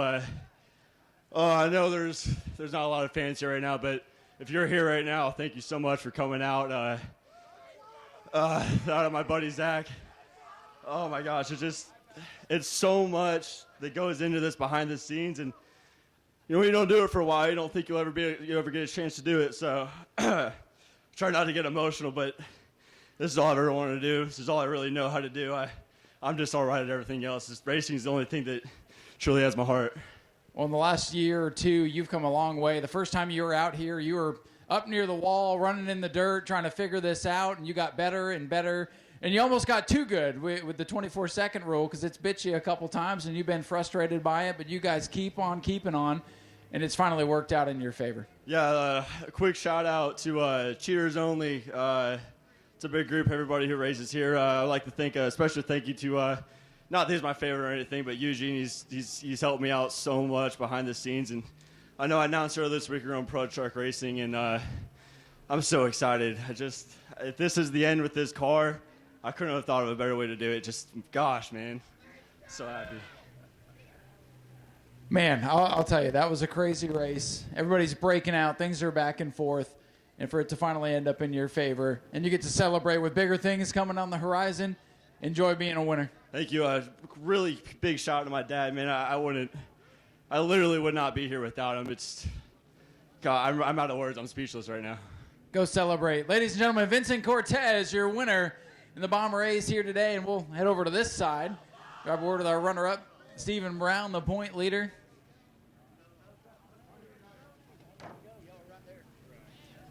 Well, Stephen, you almost crept up there and took it away from him. Things got a little bit crazy there at the end. You guys were coming to the checkers. I don't know what lap we're on, and he slows up. You almost stole it away, but second place and still leading the points. So good night for you. Yeah, it was definitely a great night. These guys drive good, and yeah, I almost had a little spot over here where I touched the wall, but we got to do what we got to do for this race. If we got to slow down fast enough to not wreck, we'll do what we can do, Well, listen, with all that going on and people breaking out and pulling left and right out of traffic, you guys didn't wreck. Nobody really even touched each other. So it was a good race. It was wild, and for everybody that stuck around, you guys put on a show.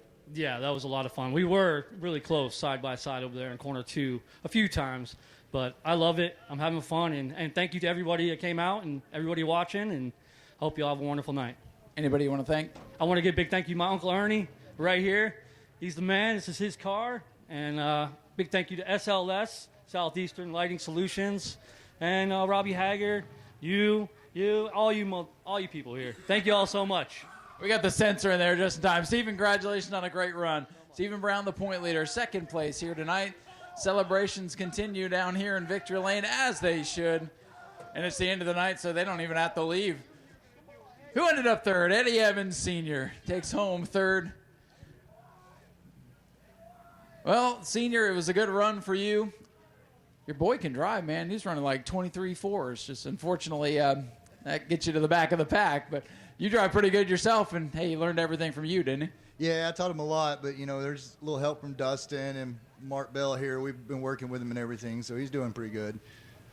I say he's getting the hang of it, and you still got it, too. Pretty wild race. You led some, you dropped back some, you broke out some, but you end up third. Yeah, he broke out on almost last lap, and he was running in front of me. I was going to try to block the field and make sure he won it, but when he broke out, he blocked me.